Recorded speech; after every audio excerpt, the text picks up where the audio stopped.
I can't say I'm surprised by any of this. Kind of, but not really. The Senate report has come out, and it shows that the Secret Service had credible intelligence of the threat against Trump. They witnessed police running towards the would-be assassin in Butler with their guns drawn. And somehow, in every single instance, the Secret Service stood down. They had credible intelligence. They didn't really raise the threat level. They saw a guy walking around with a rangefinder, no increase in threat level. But I think one of the most damning things is that despite knowing that that law enforcement were running down a guy armed with a rifle while people were screaming, they still stood down. None of it makes sense. We're going to go through all of this. It is an absolutely insane story. We've got another guy who was just arrested threatening to take Trump's life. The Iran story, the background details on this is all absolutely insane. A Secret Service agent got drunk and assaulted a Kamala staffer. Like, I don't know what is going on, but we're going to have to break this down. And then there's this viral story about how Diddy was buying lube in bulk. I'm sorry, he's buying baby oil in bulk. And his lawyer's like, don't make fun of him. He was going to Costco. That's why he was doing it. And then Mark Zuckerberg says he's a libertarian, hires a Republican strategy firm to rehabilitate his image. Sure. And then I guess for everybody else who lives in the real world, Hooters may be closing down. So start crying now because your wings and your beers and your boobs, they're going to be going away and you're not going to be able to go hang out there if things carry on the way they are. So when they say there's no recession or no threat of a recession, I don't know about that. Before we get started, my friends, head over to castbrew.com. Buy Cast Brew coffee because it's very good coffee. Ian thinks so. He's got Ian's Graphene Dream. Look how sparkly and shiny he is. He's glowing because the coffee is so good. We got Appalachian Nights, of course, everybody's favorite, a bunch of different blends. When you buy from castbrew.com, you're supporting us and the work we're doing. We're working on our national expansion of coffee shops. That's going swimmingly, by the way. It's a very hard process. It takes a long time. I can't talk too much about it for legal reasons, but our flagship location is currently underway. That's taken forever. But our national expansion plan, I'll just call it that, actually moving along swimmingly. So castbrew.com. Also, head over to timcast.com, click join us or sign up to become a member and support our work directly. As a member, you make this all possible. So if you think that as we break down and call out the fake news, you think it's a good thing, we need your support as members so we can keep doing it. The election is 40 some odd days away. It's getting really, really close. And if you're a fan of the show, share the show, smash the like button, become a member. Joining us tonight, to talk about this and so much more is CJ Pearson.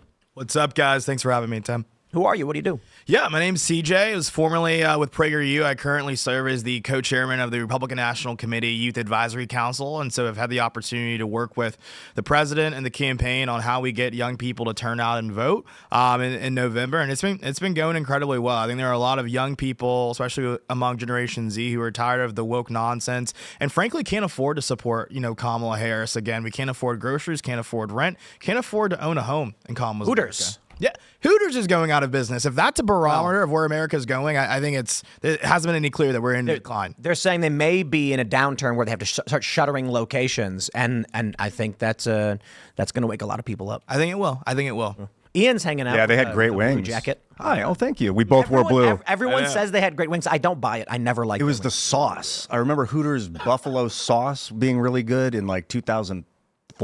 I'm pretty sure the Hooters has good wings was just a way for guys to try and justify going. That's what I thought. It was the wings, Hannah. They would like say it every time. You'd be like, "Oh yeah, Hooters." I was like, "Do you actually like the food?" They're like, didn't "No judgment if you clarify. go." And they'd be like, "No, the food is really Sexy, good." delicious wings. I loved sitting there and just eating those wings. Well, Ian, I thought you were if vegan. Kamala wins, we will have no more Hooters. Oh, that's disturbing. Absolutely disturbing. Hey, everyone, Ian Crossland back in the house. Definitely get the Graphene Dream from castbrew.com. It's delicious coffee. I'm actually having Cast Brew coffee as we speak. And I've been streaming like a maniac gaming. I mean, I have found my niche with gaming. I've been a gamer since I was 3 years old, playing the Atari in 1982.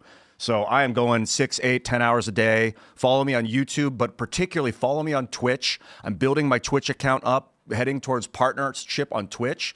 I multi-stream on YouTube, Twitch, and X, so follow all my Ian Crossland accounts on all those networks, and we'll go stream. We'll stream really hard. I got a Warcraft. We got to get this Magic the Gathering channel going. I just got the new World of Warcraft, the newest one, the Dragonflight. I named my character Graphene. It's available.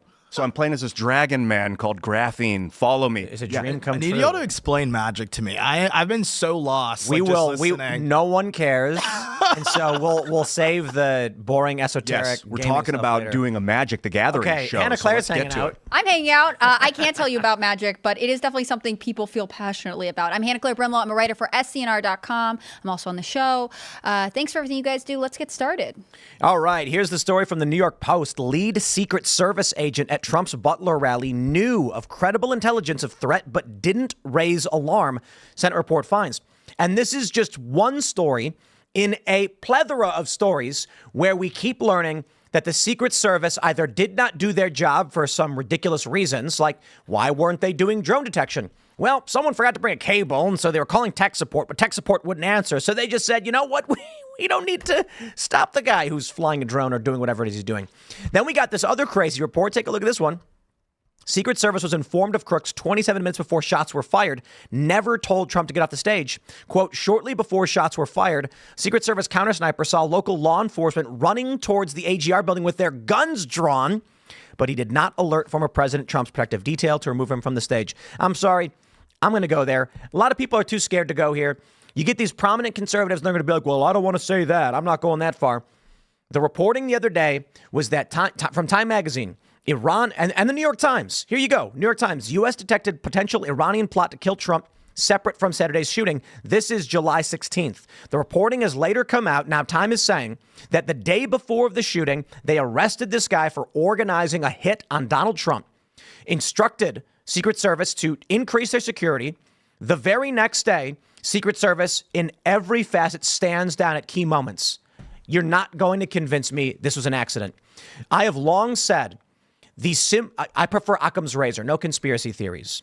The simple solution let's be very correct. In the absence of evidence, the solution that makes the least amount of assumptions tends to be correct, which would be, in my opinion, not that the feds instructed the Secret Service, hey, there's an assassination plot against Donald Trump. We just arrested the guy who organized it. Be on the lookout and increase your security. And then they went K and then didn't do it accidentally. How do you not do it? Negligence? Every single agent just doesn't do it. Then you have a guy flying a drone around. Well, you know, our drone detection wasn't working. Okay, you didn't see every. It's remarkable. It was an act of demonic possession or satanic intervention where every Secret Service agent was stricken blind, deaf, and dumb all at the same moment, and they couldn't see the drone flying over Trump's rally. But Tim, their system wasn't set up. They couldn't use their eyes. There's a text message from Secret Service saying, hey, someone just followed our lead in. They saw him sneaking around. I'm sorry. You make way too many assumptions in Secret Service was told there's an assassination plot the day before. They arrested the guy.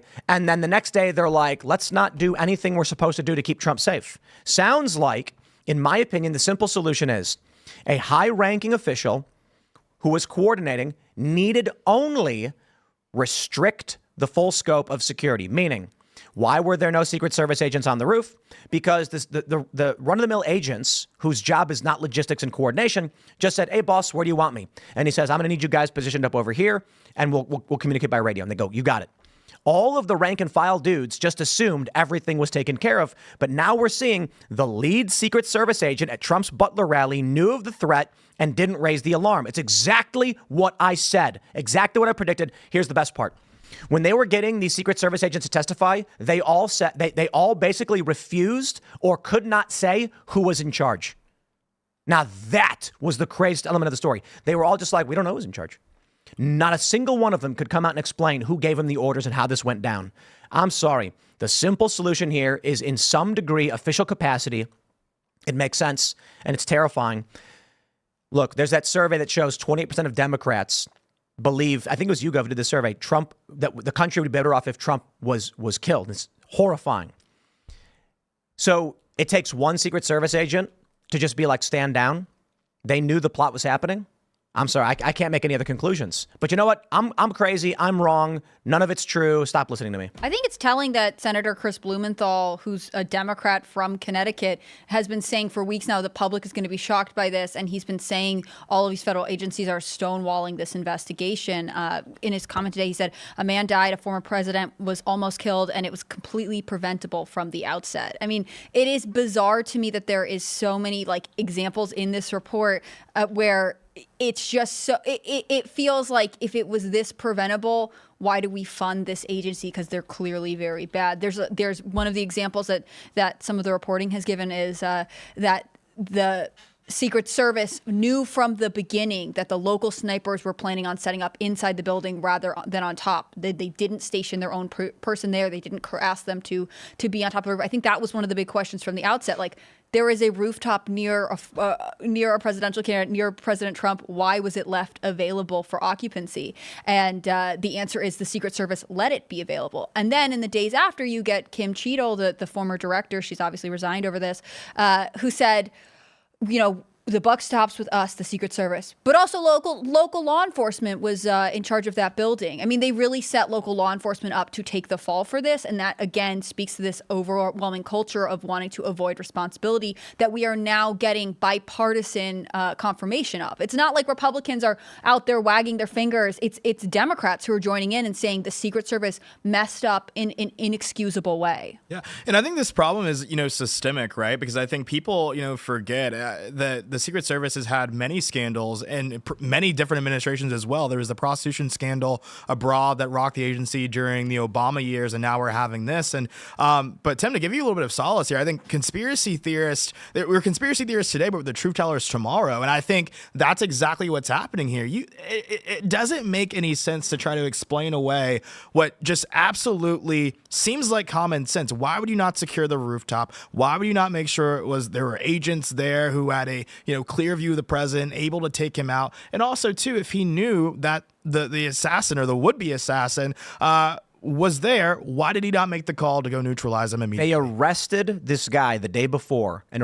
Pakistani with Iranian ties, for organizing a hit on Donald Trump, told the Secret Service of the plot. Matt Gaetz revealed, I think it was, who was it? Was it Posobiec? That there's 5, or was it Benny Johnson? There's 5 assassination teams in the United States targeting Donald Trump. Matt Gaetz, yeah. Matt Gaetz was talking about this. And now we've of course got that confirmation. Donald Trump has come out and said he was briefed by the Director of National Intelligence that he is being targeted for this. So you go back to July, they knew this was happening. And then the Secret Service doesn't put their agents on the rooftop. The local law enforcement said 4 days prior, they told them to get guys up there. They didn't do it. Yeah. They watch the cops run with their guns drawn, and they do nothing. That is a stand down. When they arrested that Pakistani dude, who was they that arrested the Pakistani dude? Pretty sure it was the FBI. Mm-hmm. And then they told the Secret Service, and Secret Service serves under the Department of Homeland Security. Yes. Is Secret Service Homeland? Under Homeland Security. DHS, yeah. And FBI is not under Homeland Oh, Security? yeah. They are under Homeland Pretty Security? sure they all are, yeah. They're under DOJ. They're under the Department of But Justice. isn't that saying that FBI does not work with Homeland Security? No, I don't know. They're under the different jurisdiction, so they're under the DOJ. Homeland Security is like a newer organization that was formed right after 9/11. They were like, we need a new type of defense. And I'm like, we already have the it was FBI. Coordination. All these different federal agencies were operating independently, and they wanted coordination between them. And the current head of the Department of Homeland Security, Secretary Alejandro Mayorkas, was impeached by the House for being derelict in duty because of the crisis at the southern border. I mean, there have been concerns about how the Department of Homeland Security is being managed for all of the Biden administration. I don't know why it would be surprising that yet another component of this would be vulnerable, whether that's because they are not good at their jobs or because they're intentionally leaving gaps in Trump's security. I know we don't want to make accusations, but it just seems like at a certain point, if it wasn't intentional, it's so careless that it's like, this should be a completely defunded department. And this after 9/11, man, the way that they locked down and created all this, like, well, first of all, if there's terror cells trying to kill Donald Trump, those are domestic terrorist organizations. And they need to be targeted as such. Secondly, I'm just always like, what is the point of Homeland Security? Why did they make it? What is it for? It's just, that's what FBI is providing Homeland Security. That's the FBI's job. Well, let me help you out, good Sir Ian, with some enlightening information.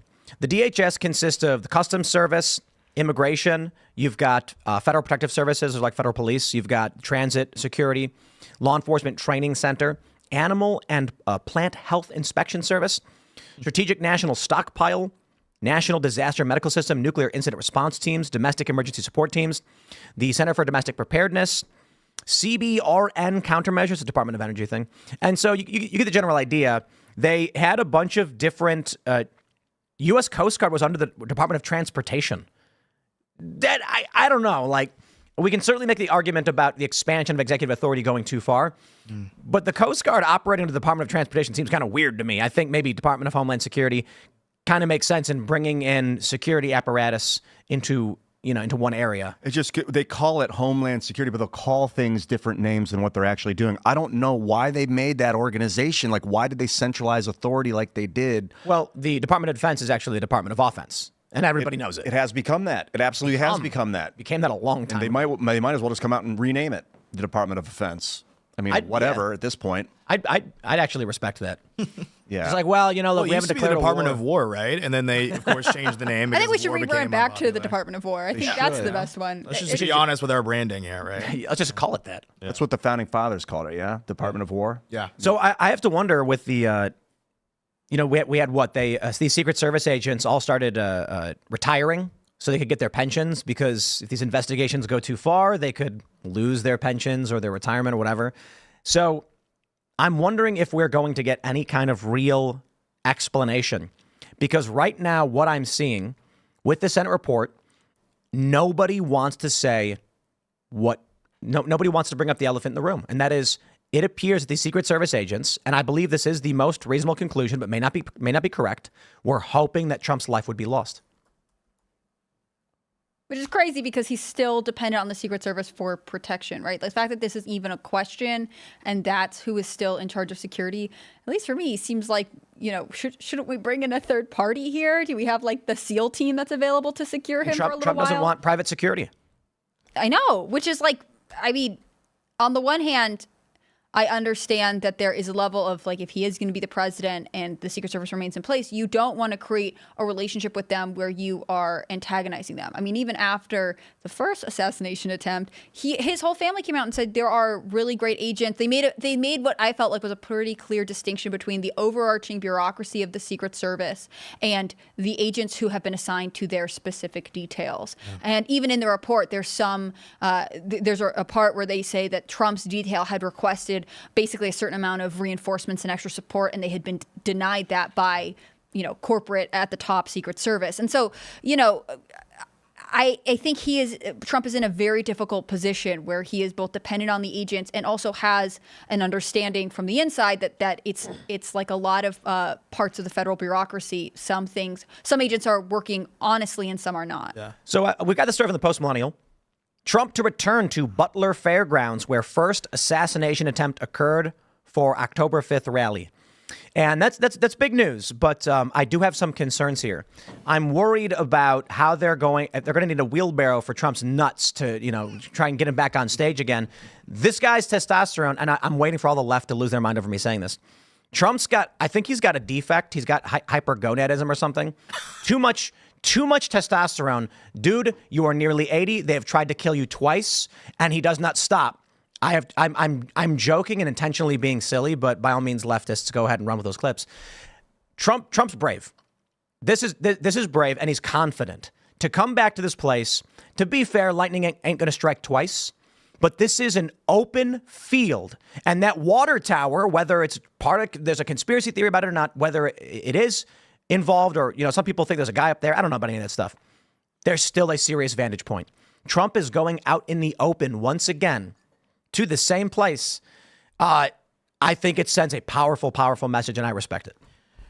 Sum it up, it's BDE in every sense of the word. And I think also, too, he is the move over 50 Cent. I think he is literally daring all these people who have quite literally wished death upon him, continue to wish death upon him. And you're talking about kind of this bureaucratic, dereliction of duty to protect the president. What we also saw yesterday was the DOJ, I believe, they released the letter that was talking about the bounty on his head ahead of this rally is absolutely insane. That was one of the stories where I was just like, this is just, it's becoming like, you can't deny what you're seeing right now. This is, I don't know, it's just negligence, but it's so negligent that I think we got to use a higher degree of language to start to describe it now. It seems like it's more than that. What was the bounty on his head? I think it's $150,000. From but who? nobody- What is? I mean, what is this? Nobody Who can did pay Second that. assassination attempt. Yeah, the second assassin put a box in some guy's house with a note in it that basically said, "World, I failed you," but he's offering up $150K to anybody else who would try and harm Trump. But ain't nobody's got that money, and it's not a real bounty. Okay. But It is. Iran has that money. Yeah, but is the presumption that this guy's going to get Iran to pay up? I don't know. The right? Iranian plot was $1 million. You don't need this guy's crackpot nonsense. So a lot of people are saying, "Oh, why is the DOJ putting out this information, this bounty?" I'm like, because it proves Trump is under threat of assassination, and it triggered the Democrats and the Republicans coming together unanimously to give more security to Donald Trump. A bunch of people were, for real, all over Twitter were saying, with the Covenant shooter, they wouldn't release the manifesto. They're putting a target on Trump's back. And I'm like, no, they just forced Democrats to fund Trump's security detail. I think that's a good thing. But don't you think they could have done that in a classified briefing, though, with those members of like the Appropriations Committee in the House and the Senate? And Yeah, but I think I overall think the publishing of that letter by the DOJ is good for Donald Trump, and it's good for the right, and it's bad for the Democrat narrative. They're trying to push the lie. So the Quinnipiac poll that came out the other day shows that 90% of Democrats fear violence after the election.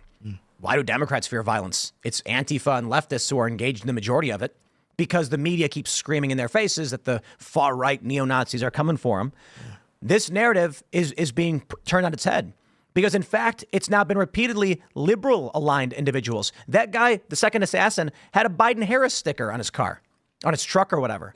So this is flipping that narrative. I think it's good that we're getting the transparency.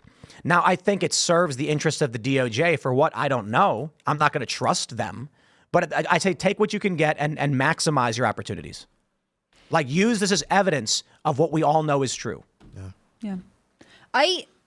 I love that Trump is going back to Butler. I think that's really cool. And I also think it shows a level of authenticity and political messaging that his campaign is able to pull off that Kamala Harris and Tim Walz definitely can't, and Biden never could. I mean, think about Biden. The last time they tried to make Biden seem really like tough and strong. To me, I think of that event he did in Philadelphia where he stood in front of the podium, and then it was like those crazy dictator lights behind him. Yeah. I mean, they tried to position him as like this strong man, and he's really not. Whereas this is an example of like true strength. Trump is returning to a place where something really awful happened. I mean, it wasn't just that he was shot; 2 other men in the crowd were shot, plus Corey Comprador lost his life.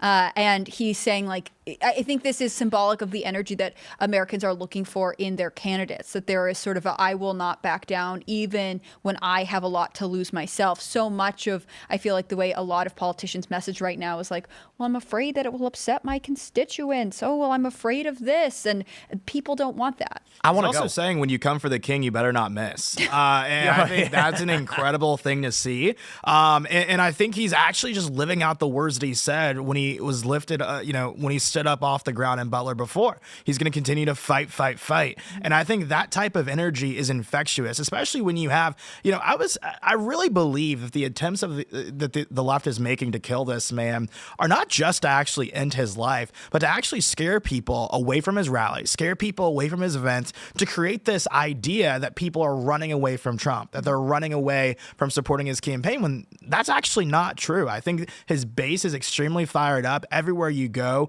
you hear people saying, I'm going to vote for the one that they keep trying to kill, and rightfully so, because why are all these people trying to kill this man? Because he represents the gravest threat to the deep state and everything they believe and everything they stand for, which is diametrically opposed to the interests of the American people. I want to go to the rally.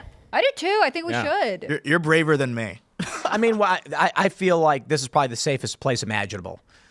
If anything were to happen at this rally, maybe I take that back. I don't know if there are powerful interests that want to see the United States fall. I would not be surprised considering the policies they put in place and the way they spend money. So maybe they do want chaos, but I don't know, man. If Trump's going to be there, why wouldn't anybody else? Yeah. You know what I mean? It's on a Saturday, right? I think it's, it's on a Saturday. Is this the same venue as well? Butler Fairgrounds. Okay, wow. He's going back. It's going to be nuts. It's going to be the biggest rally he's ever done. Yeah. I think a lot of people will travel to it because, again, it's this retaking of something that was could have been awful. You know, could have. I mean, it was awful already, but it could have been catastrophic. And he is saying like, we won't back down. And I think that feeds, again, he is more authentically able to pull off this courageous, like, we are going to face hard things as a country and overcome them energy that, again, Americans want right now. Kamala Harris will tell you every day, like, I'm going to have an opportunity economy and hope and change and whatever else. But she's lying to you. I mean, she's part of the current administration that is leaving a lot of Americans economically devastated. She's not acknowledging the problems at the border. She flip-flops on every issue. And sort of to your point, she took time out of her debate when she should have been presenting herself as someone with specific and thought out policies to the American voters. To say, well, people don't even go to Trump's rallies. People leave them. They don't even want to be there. When everyone knows that's not true. I think this is going to be historic. Yeah. Now, I don't know, because I don't, want to make any kind of grandiose predictions, but I have to imagine this is the rally to be at. If you've ever been to a rally, if you've never been to a rally, this is the rally you want to go to. There's another big one coming up on the 29th. You guys was Restore the Republic or something? Oh, yeah, that's not Trump, though. No, it's just another... It's like Russell Brand and like Angela McArdle. Like an A... Is Tucker there? I think so, yeah. He shared it yesterday. What's it called? Restore the Republic, or something like that, Restore the Republic? Something about the Republic. Brett Weinstein's there? Yeah. In September 29th or October? Yeah, coming it's up. Kind of like a coalition rally of people from different aspects of reality coming. Well, it's the disaffected liberals mostly coming with some conservatives talk about the, I think, is RFK Jr. going to be there? But this Butler rally, I think, has the potential to be something that will be written down in the history books. So they're going to be big. Like, this has never before happened, right? Well, I mean, just think about what history would write of this election cycle. Donald Trump is shot in the side of the head. And look, I always talk about how history is condensed. When you're reading about history, the battle at Fort Sumter, and then that led to the Battle of Manassas. It's like, whoa, how long apart was that? It wasn't like 5 minutes later they all ran up to D.C. and they were getting ready for war. Probably there was a period of calm and people didn't think it was going to happen. They're going to write in the history books, they're going to say, in July 13th, 2024, a gunman struck, Donald Trump in the side of the head. He would later go on to return to the rally for a historic moment on October 5th, and you will read that in one paragraph. When Teddy Roosevelt got shot during giving a speech, he just finished the speech. That's the story he tells. Did they catch the guy that shot him, and that's why he wasn't taken off stage? They knew that the would-be assassin was handled. Yeah, when I think that's what happened. When Trump got back up and put his hand in the air, I think that was very stupid. Like, sometimes bravery and stupidity go hand in hand, and then you lose your commander. Your brave commander's gone because he was too stupid. Like, there could have been other gunmen. That could have been the last moment of his life. Like, it was brave, yes, but like, you have to balance bravery with intelligence. And like, there are times when you retreat as a brave man, and it's called a tactical retreat because you can reposition to come back into the situation. Ian, I'm very I have concerned. a question for you. Yeah, please. I'd like you to imagine a bunch of, let's just say, elvish riders, and they're standing in the fields charging towards the orcs. And their leader, seeing them be outflanked and their numbers being decimated, knows that he needs to lead one last charge, for if the orcs go forth, they will destroy their homeland of Elftown or whatever. Like 300. And so the leader raises the flag and runs full speed towards an entire army, knowing he may not make it, but the people need to see that their leader is standing on the front line in the face of danger, refusing to back down. So I hear this from people like, anybody who stands up when they're getting shot is a moron. Trump's a leader. I don't think Trump is a moron. I think Trump's instinct is to stand up and raise his fist in the face of mortal danger and yell, fight. Trump is, as silly as it sounds, because he does not present this as this reality TV comedy guy. Like, if you watch the old commercials he's in, eating pizza backwards or whatever, he gets shot in the side of the head. And his instinct was that of what we expect from actual leaders, to charge. And I got to be honest, a king who needs to lead his country, deciding to go in the front of his battalion and lead a charge into enemy ranks, sounds like a moron, doesn't he? And we praise that behavior. We say that's bravery. King Alexander the Great was known for that. He led the cavalry on the left. Isn't that stupid? You're charging into an army with no... are you nuts? It depends, man. If they survive, they're always called heroes. If they die, they're forgotten, usually. And Donald Trump stood up after getting shot in the side of the head and decided he was going to yell, fight, fight, fight. Instead, you know what they wanted? What they would have loved, and I say they, the people who hate him and want to see him harmed, they wanted to see him crouch down, panic, and frantically run in a random direction, and they would have put that on TV and said, what a scared, weak And you know, man. you can't really pin that on Trump because that was the Secret Service's job, was to hold him down, even though his instinct is to get up to stop him from doing it. Because we know you want to get up, Don. We know you want to be the leader in the front, but there are times when it's too dangerous, and we have to protect you from your own ego. But they didn't do it. They failed. They failed in their job. I will reiterate. I think Trump showed leadership qualities when he stood up and yelled, fight, fight, fight. Yeah. And I think the president knew the gravity of that moment, right? That someone, we didn't know who at the time, had tried to put a bullet into the heart of the MAGA movement. And I think he knew that he had to stand up and as you said, reaffirm the crowd, reaffirm those who were watching. I remember when I saw it on Twitter, I didn't believe that it happened. I thought it was fake. I was like, there's no way this could happen in 2024 with the level of security that I thought we enjoyed, especially at those rallies. But for him to get up, it's just so classically Trump, but also so inhuman. Who would ever think to do something like that? I don't know. He's in a league of his own. I'd love to ask him about it because I genuinely wonder. The first thing he says is, let me get my shoes. Let me get my shoes. Yeah. That's where I could get Ian being like, okay, buddy, we can leave the shoes behind. That's not the security. But it's so funny. Dragged him off. But it's an instinctual reaction. You know, I've been in a lot of situations that were extremely dangerous. I've been shot at. Now, I don't want to say that someone was pointing the gun at me to shoot me. I was in a crowd in Ferguson, and they were shooting in the direction of me and several other people. We all hit the deck. And in that moment, you can hear bullets flying, and I was panicking. And I know how to handle these situations. And this is all live. It's on Vice's YouTube. You can watch the live stream as I'm getting shot at, and I run, through tear gas. I do not believe I could handle it the same way Trump would, where he knows he's got all of the people who believe in him standing beside him. And his gut reaction first was, let me get my shoes. But then he stands up and says, fight, fight, fight. For me, I ran. I ran away. I was like, I'm being shot at. What do I do? Other journalists run towards the bullets. Yeah. I'm not going to pretend like I'm as better than they are, smarter than I don't know. I tell you what I did. I think Donald Trump did what a leader needs to do and show defiance in the face of danger. He wanted to let the people know he was okay. Yeah, I mean, I think even the let me get my shoes thing is sort of speaking to the I am going to leave this stage with composure and with dignity to show everyone that this did not rattle me. I am bigger than this, which is fascinating.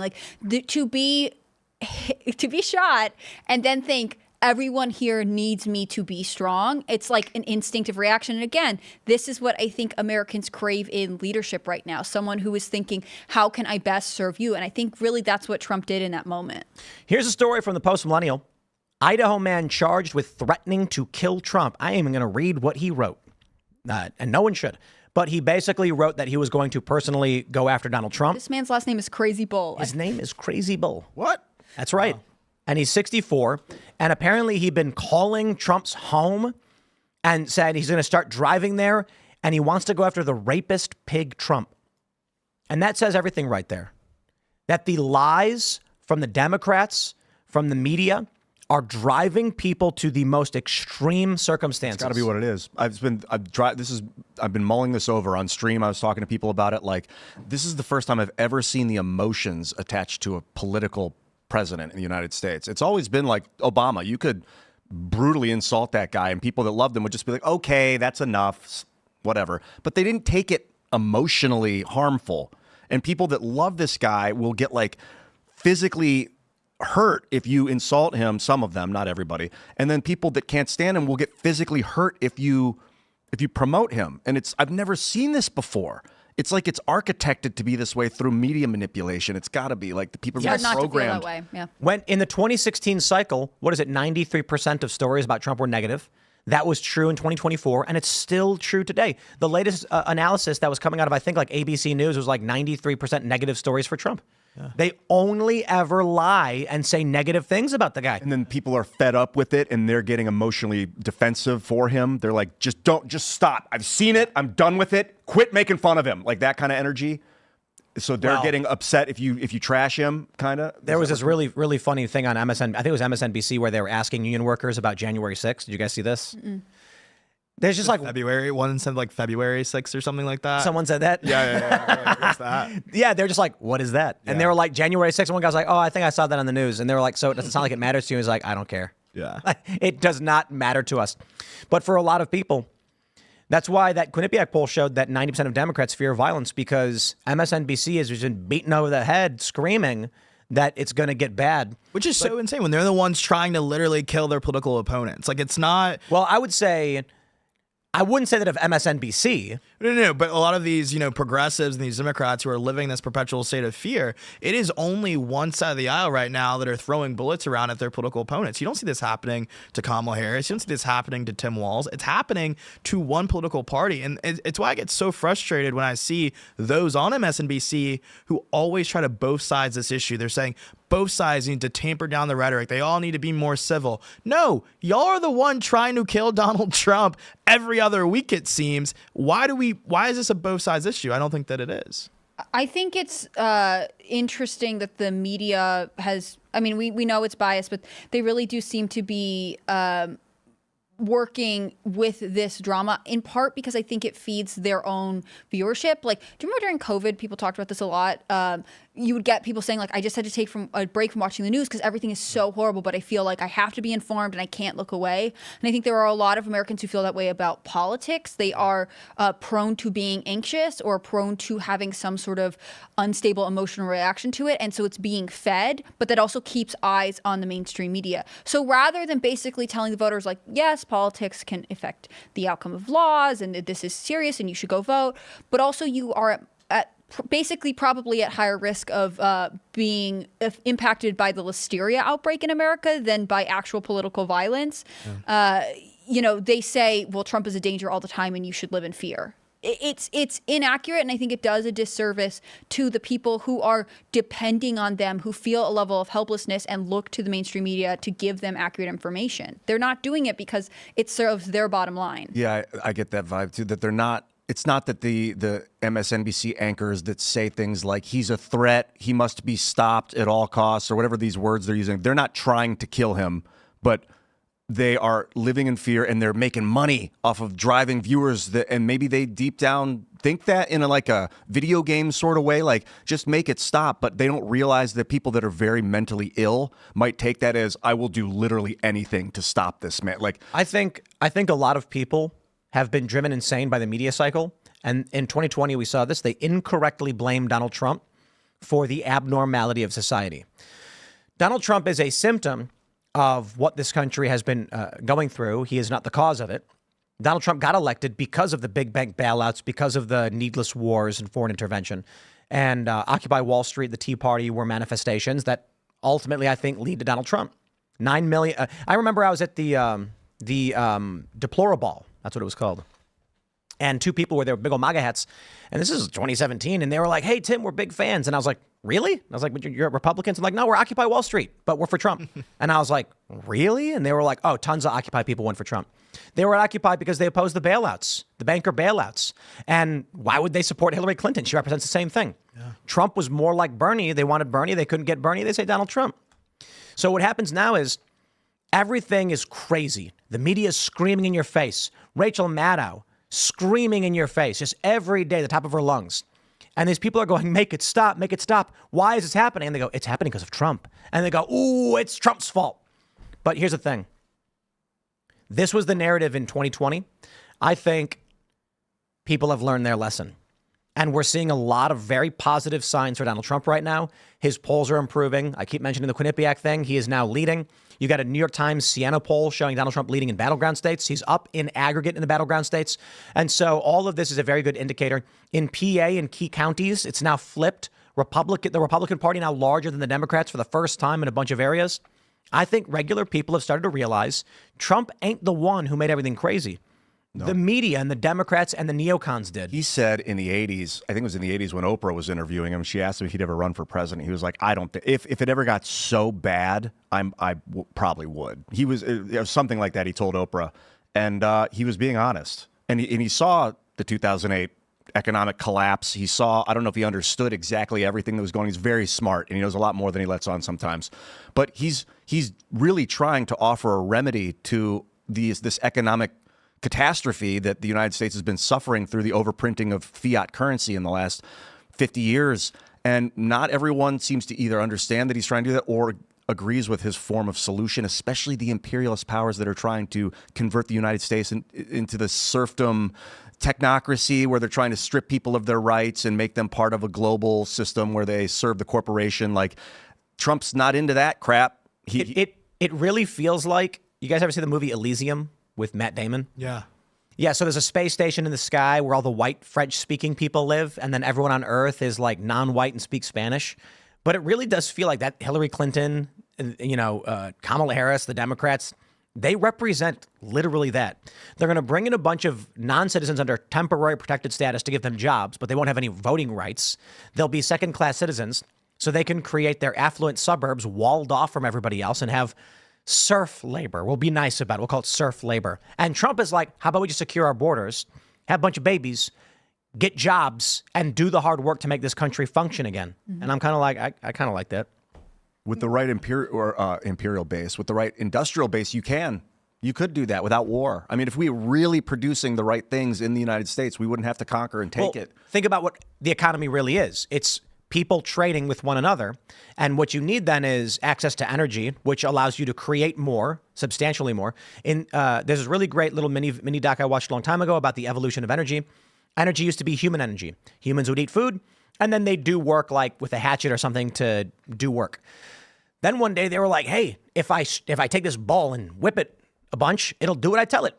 Then they used animal energy to till fields because the animals could easily walk and then eat grass all day. Then they started burning wood. Then they started burning coal, et cetera, et cetera. You get the point.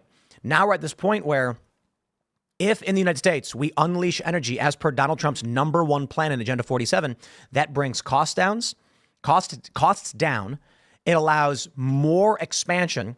The simple version is, if you have to work less, you have an opportunity to work on other things more. Yeah. So for all these young people who are like, I don't want to work at Starbucks, I want to do fulfilling things. Imagine if Starbucks paid you so well, you only had to work there part-time a little bit, enough to pay your bills, and then have an additional 40 hours to, learn guitar or paint or whatever it is you wanted to do. That's a good economy, and that's what we want to happen. Trump, energy is the first step. I don't know, Ian loves it. Hydrogen? You love the energy. That was my role at Mines as director of energy. I'm obsessed with electricity, energy, forming it, creating it, harvesting it, all of it. This is why Ian said he is the biggest Trump supporter and he'll be voting for Trump. He'll crawl over broken glass to vote for him. They say you can't create energy, but you can draw it from without the system. There are no closed systems. This is where people that naysay fusion get it wrong. They say you can't get more energy out of that system than you put into it. That violates the second law of thermodynamics. But there is no system, bro.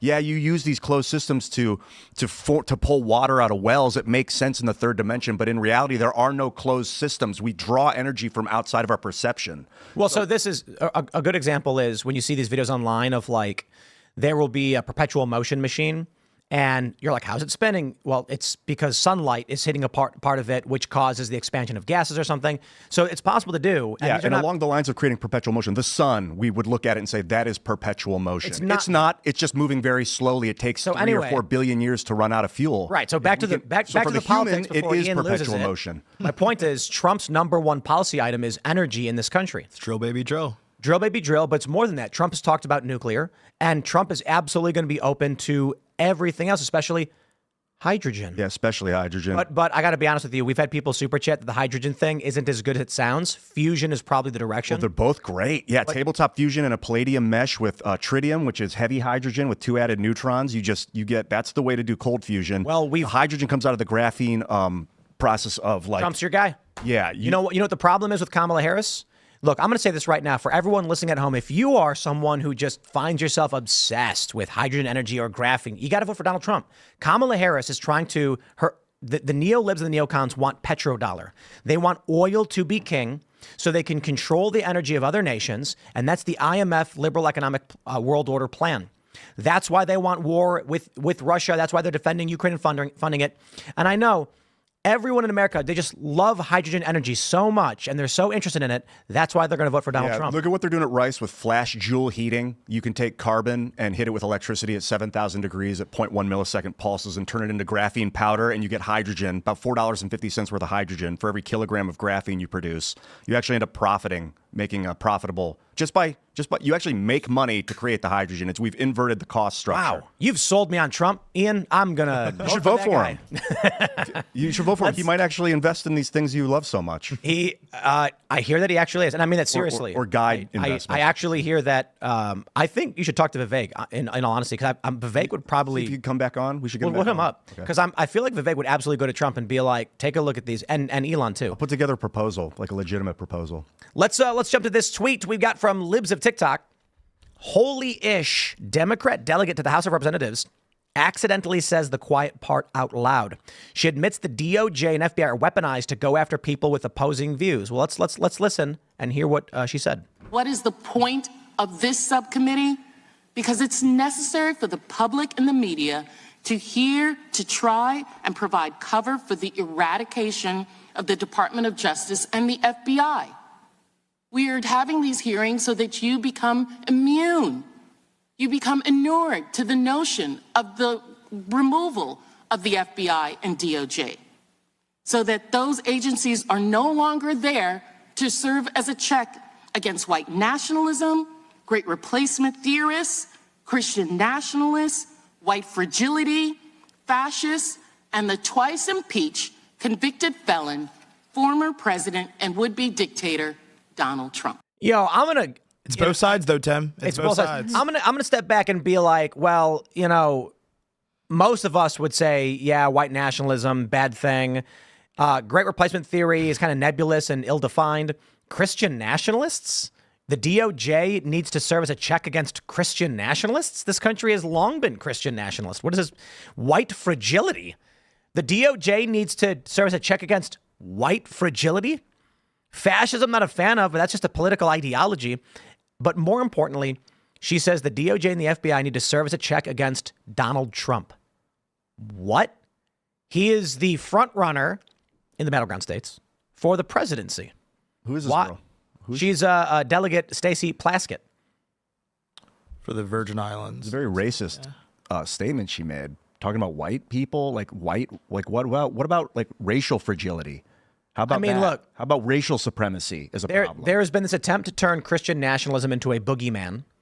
They're trying to make Christian nationalism out to be like extremists, when mostly it's just Christians who believe in a country with a moral foundation in Christianity. And they're like, if they were as a threat as anyone might, as she claims them to be, they would have been doing substantially more over the past several decades. I get like xenophobia is a bit of a problem. You don't want people being so terrified of their neighbor that they won't even let them on their property. But it's also not the role of the FBI to fight against xenophobia, though. I think, that's not going to convince anyone to be less xenophobic. But I think what's troubling really about this is that, the Christian national thing has always been really interesting to me, because it's like you separate the words. You have Christian, you have nationalism. Nationalism, you love your country, you believe in, it's the best country in the world, whatever. And you have Christian, which is Christianity. So which of those two things do these people have a problem with? Like loving your country or loving your God? And if you were to replace, Christian nationalists with Muslim nationalists, she would never say that word. She would never say that with any other religion, but for some odd reason, when it comes to saying Christian nationalists, it's okay to wage a war against Christians in this country, but any other religion, you can't do it. Even if we're going to step back and be like, okay, like those are ideologies and beliefs, it's kind of weird that the DOJ and the FBI would target people based on their beliefs. But to add to serve as a check against Trump, she's outright saying that the DOJ's purpose is to go after a political opponent. Well, and if this is what an elected delegate thinks the purpose of these federal agencies are, I think we should get rid of them. She's saying we're having these hearings so you stop thinking that. But in this case, I do not like whatever version of this federal authority she has cooked up, right? You don't have to like the things she listed. You don't have to like Donald Trump. But to say that there is a specific branch of the government that's tasked with going after what ultimately amounts to being right-leaning ideologies and belief systems and white supremacy, I guess, in this country seems bizarre to me. And again, you can see with the term white fragility, there's obviously a coded language here. We can tell that she's progressive. We can tell where this is coming from. But I thought the Department of Justice was to bring justice to people who have been victims of crimes. And I thought the FBI was hypothetically to investigate crimes. So if not believing what she wants is a crime. I worry for a lot of the country. We got to rename some of these departments. I think the DOD should probably be the DOO or the DOW, the Department of War. I like Department of War. Yeah, okay. And then the DOJ should be the DOD, the Department of Democrats. Yeah. I think that's what it is for the most part. I think we really need to like recalibrate nationalism too, because we are in a global stage. It's not just America first at any cost. You're not going to burn the rest of the world to improve the United States. You need to bring everyone up with you as a leader. So you do well said, and the America First people agree with you. Good, because I think it's misinterpreted sometimes that we will be the best at any cost, and that's not what it's about. That's the lie. What the left will try to push is that nationalism or America First is basically saying at the expense of others, or that we're isolationist, when all it really says is, hey, instead of spending $200 billion on Ukraine, can we fix the pipes in Newark and Pittsburgh and Flint first? And then perhaps in Afghanistan and Soviet, maybe, or not Soviet Union, and maybe in Japan, we can fix their pipes too. That's why the saying isn't America only. It's America first and then. Because, my view is I think we should give all of our disposable income, 100% of it. I want everyone in America to sign on to giving away all of your disposable income to all the impoverished nations of the world. You got it, Tim. After we secure our borders, fix our roads, rebuild our bridges, secure the jobs for the unemployed, fix the colleges, get home prices in order, get our military secure. There should be not a single homeless veteran. There should be, veterans should be getting taken care of for their medical needs. Once we solve all of our problems and we're all sitting in floating chairs in pure luxury and comfort, then we can start giving our money to other countries. Usually what happens is they'll come here, people from another country, they'll learn how to do that, and then they'll go there and fix their own problems, because that's better than just tossing money over there or building a pipeline. But not really, though, right? Like, it's a mix. This idea that, like, people come here and then leave is usually not true, especially if they're like, yeah, this country's bad. Sometimes they'll send money back to other countries to help their family members or whatever else. But for the most part, like, people come to the U.S. because they want to stay. I mean, even asylum seekers, right? Like, asylum seekers arrive and ultimately stay in the country. Very rarely do they go back to where they're from. Country. When I was in middle school, I remember my history class going over like vocabulary words, and one was patriotism. And they're like, oh, that's love of country. And then nationalism, my teacher defined as too much love of country, but it's gone too far. And I find this fascinating because we look at the American youth and say, why don't you care about this country? Why don't you like it? But they're also always warned against being proud of being American and wanting to have a culture that reflects wanting to be a part of it. What's the difference between patriotism and nationalism? Well, according to my teacher, it's nationalism is patriotism, but too far. Okay, well, nationalism is just it's a broad term representing you favor the strengthening of your nation over the strengthening of your state. Is that what it is? It's the problem. Internationalism would be a combination of ideas such as we should intervene in foreign countries to dictate how they should be doing things, and they should be able to tell us what we should do as well. Nationalism is like, look, this is our borders, our jurisdiction, our country. We're going to take care of ourselves, focus on ourselves. And within nationalist ideologies, you have international treaties and relationships. The globalist identity. The media tried mocking a lot of the nationalists that were prominent online because they were from different countries. And someone said there's an international nationalist movement. And they all started saying, haha, you're all so dumb, you're morons. And they were like, you don't seem to understand what this means. It means that there are varying politicians and activists from various countries who believe in the sovereignty of their nation and the right to self-determination. And they agree that Germany has it and the Netherlands have it. That's international support for nationalism. I guess some of the problem with nationalism is when you become so obsessed with the nation state and the power and sovereignty of the nation itself, it gives away the sovereignty of the citizen. In the United States, we're all sovereign. And we have created this united form of statehood, and we've created a nation out of it. But if you become obsessed with the power of the federal government and you want to give over your power to the nation state, you've lost it at the local level. Why don't you ask not what your country can do for you, but what you can do for your country? I do every day. In fact, I'm doing it. So the issue was we used to have more of a sense of duty. And I'm not going to claim this country was ever perfect, because I don't think any country ever is. But we had more honor and more duty. And now that's being stripped away for a variety of reasons. But it's also because of the lack of patriotism in our country, right? It's like, to your point, at colleges and universities today all across America, you're demonized for being too patriotic. You're not demonized for not being patriotic enough, right? Like you have your teachers saying, "Oh, nationalism is too, when you love America too much," which is the most nonsensical thing in the world. Because I look at the problem and I see obviously the problem in our country is that people don't love America enough. So much so that they're going on college campuses actively praising a terrorist organization like Hamas that is saying from the river to the sea. They don't even know which sea they're talking about. They just which know river. Right, or which river. They just know that they hate America, and these people also hate America, so they're going to go out and chant these nonsensical things and wear, a Palestinian flag, but also a gay flag, even though the gays are thrown off of buildings in these countries. It's like, chickens being for KFC, but it doesn't matter to them because they've been so indoctrinated believing that wokeism is just synonymous with apparently not loving America, which is a truly unfortunate thing because it's like that has forced them to literally take the sides of people who are oppressing the very people they claim to care so much about. Yeah. It's a cult. Yeah, it's a cult. Well, and I wouldn't think that nationalism in America would have to be obsession with the federal government. Like America's government is set up hypothetically so that that states have strong independent governments and can dictate their own laws. We have ceded power from the states to the federal government over time, but hypothetically, you can be like, I want to put, America is the best country and I'm for it and I want to strengthen it without having to say, therefore, we need a bloated bureaucratic state at the top. Exactly what I'm thinking is that the love of the nation, the love of United States is the love of the way it was created and the ideology of the system, not the bureaucracy itself. You don't worship the power structure. You worship the reason it was created this way. You worship the individual sovereignty and the local governance. Things like that. That's love of country in this country. And of course, you don't always love every country's behavior, but you do love this one. At least I do. I love the opportunity.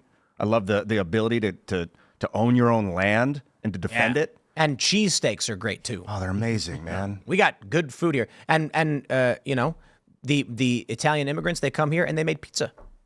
And that's immigration, the melting pot, when we have it in order, is so valuable. The cultural cohesion. It was when people came here and said, I want to be an American. And the challenge we face now is people come here saying, I don't care about America, I want. Yeah. So if, they always try to play this in the media that, it's, they're racists. They just don't like that they're Haitian migrants. And you go and hear what the people of Springfield have to say, and they're like, we don't care if they're Haitian. They're just not coming to they're not learning to break bread with us. They're not learning about how we live our lives. They don't understand our culture. They don't know how to drive cars. They were like, if there was one woman interviewed, I think it was on Fox News. She's like, if we brought in a handful of these Haitian migrants and they were coming to our churches and our stores and everything, we'd welcome them with open arms. But 15,000 all at once, and they don't know how to drive. They don't care for our customs, our ways, how we do things. They're eating the cats. They're eating the dogs. Like exactly. I still can't believe that they're trying to maintain in the media that it's not true. When Chris Rufo already published a video from over a year, he found a video on social media from over a year ago of migrants in the Congo cooking cats on a grill. So whether it's Springfield, it's in Springfield or somewhere else, these kind of things happen. But I digress. The issue is not, in my opinion, that they're eating cats. We get alarmed with it. That's a surface level issue. The cats on the grill video that went viral represents that they're not integrating with American culture and society. Yeah. Assimilation. In the microcosmic metaphor, you'd have like 6 dudes in a room playing magic cards, and then a guy is let in to the room, and you're like, hey, we're playing magic cards. And he's like, oh, want to learn? He comes in. He's the immigrant. He sits down. He spends some time. He learns magic. Then the next 3 guys come in. We're like, hey, guys, want to learn magic? There's 7 of us. Now there's 10 of us that know how to play magic. But in what's happening when people are surging across the borders, there's 6 of us in the room playing magic. And then 50 people come into the room, and they're all like, milling around. It's disorganized. They're yelling. We're like, hey, want to learn cards? And they're like sitting at the table with us. And they're like, some people are laying on and it's so much so fast. One guy walks over and he grabs one of the cards and he's like, hey, look at this. And you're like, hey, it's firewood. We can use this to make fire. And you're like, oh my God. It's too much too fast. We need to slow. And we lose our cultural identity as a result of it, right? And I think that's the kind of the funny thing about what your earlier point. It's like they were saying, oh, why are all these foreigners like nationalists or, they're obviously immigrants or whatever. It's because they came here and they assimilated. They realized that they were now Americans and they were now going to be fighting for the interests of the American people. I was told this story by an older family member who said that when she came, she's very old, Italian immigrants, her parents wouldn't teach her how to speak Italian. They said, you will learn English and you will be an American.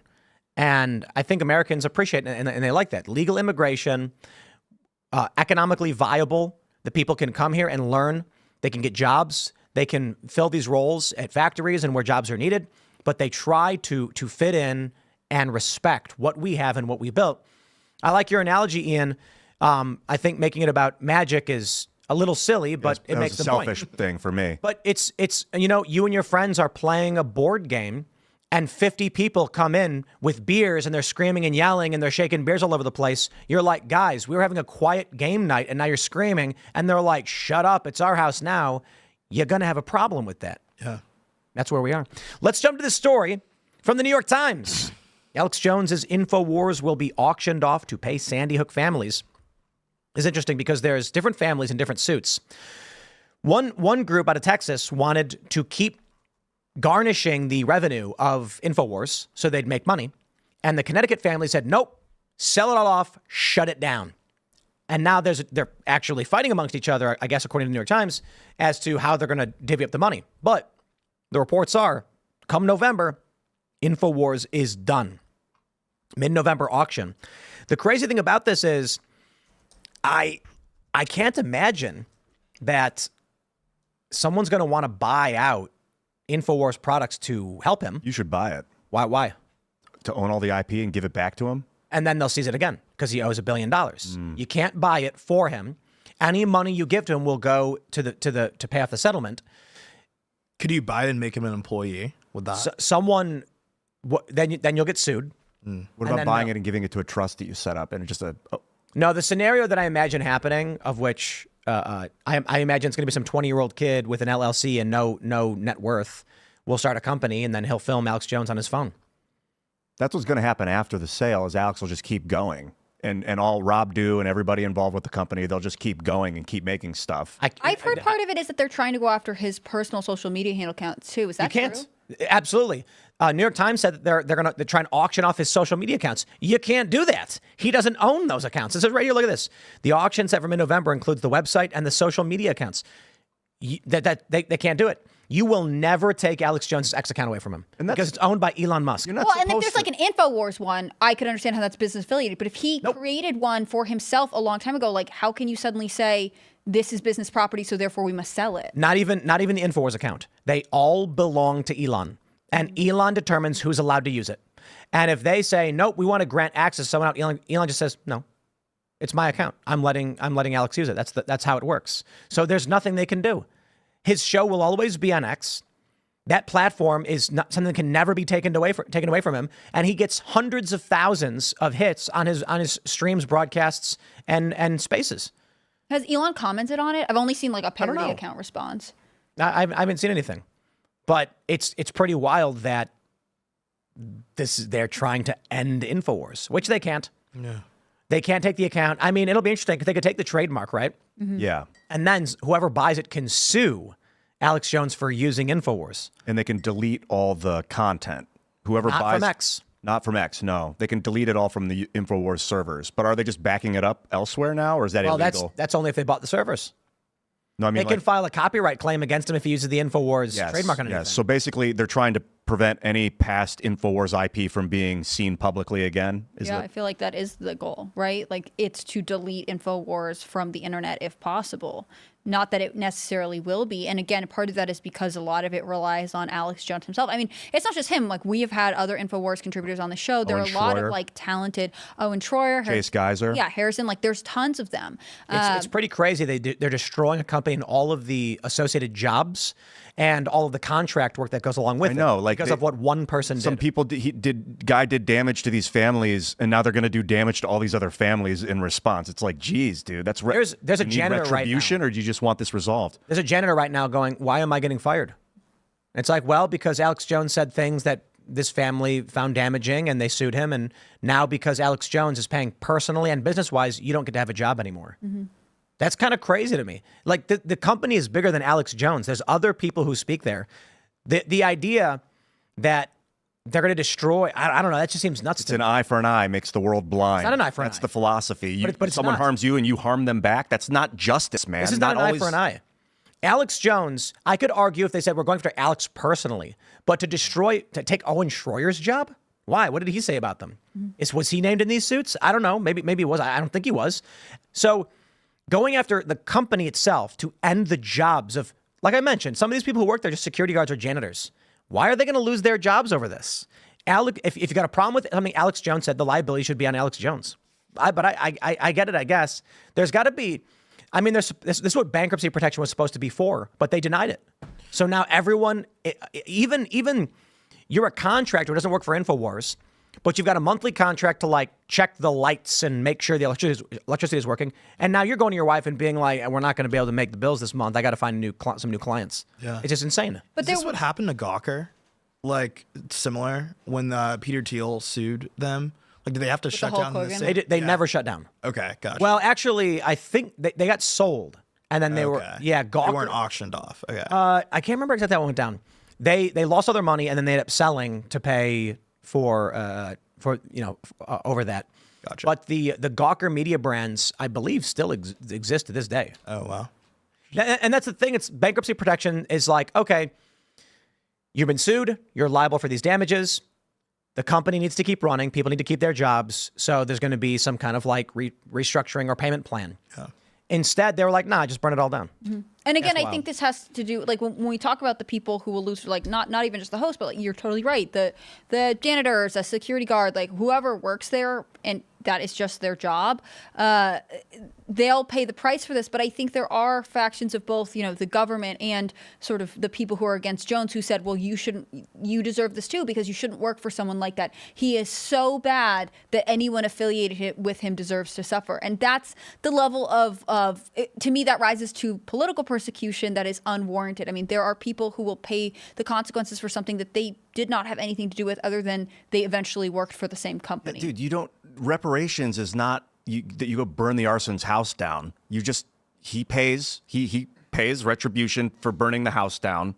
He might serve prison time. He serves his sentence. You don't go and destroy his property, or I mean, maybe there's arguments that you seize the property. I guess maybe, but it's not like they're gonna. It does seem strange too that there was so much money, and it was like, okay, well then, if you want that much money, then you should probably keep the business open so it can generate revenue to pay that off. And they said they obviously had something else in mind. They were like, no, destroy company, sell. To me, it seems like they're obviously never going to get, the amount that the court ordered him to pay. It sounds personal that they want to harm him.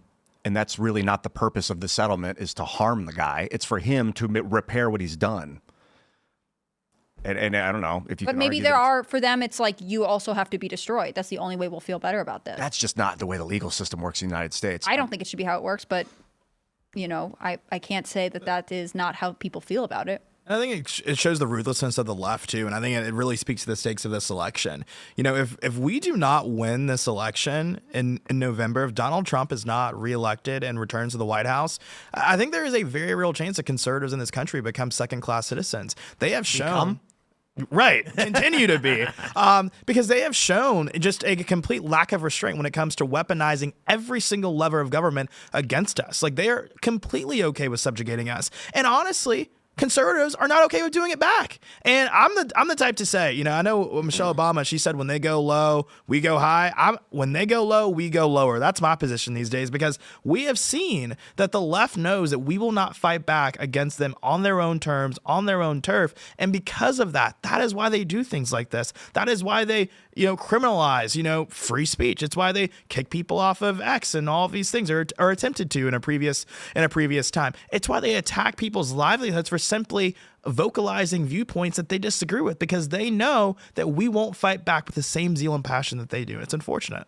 Yeah. I personally am not of that mindset. I mean, maybe there is a place for going lower than the enemy. I mean, in war, you have to. If you're literally at war, if they're using dirty, evil, destructive tactics, you have to become more evil, dirty, and destructive to survive.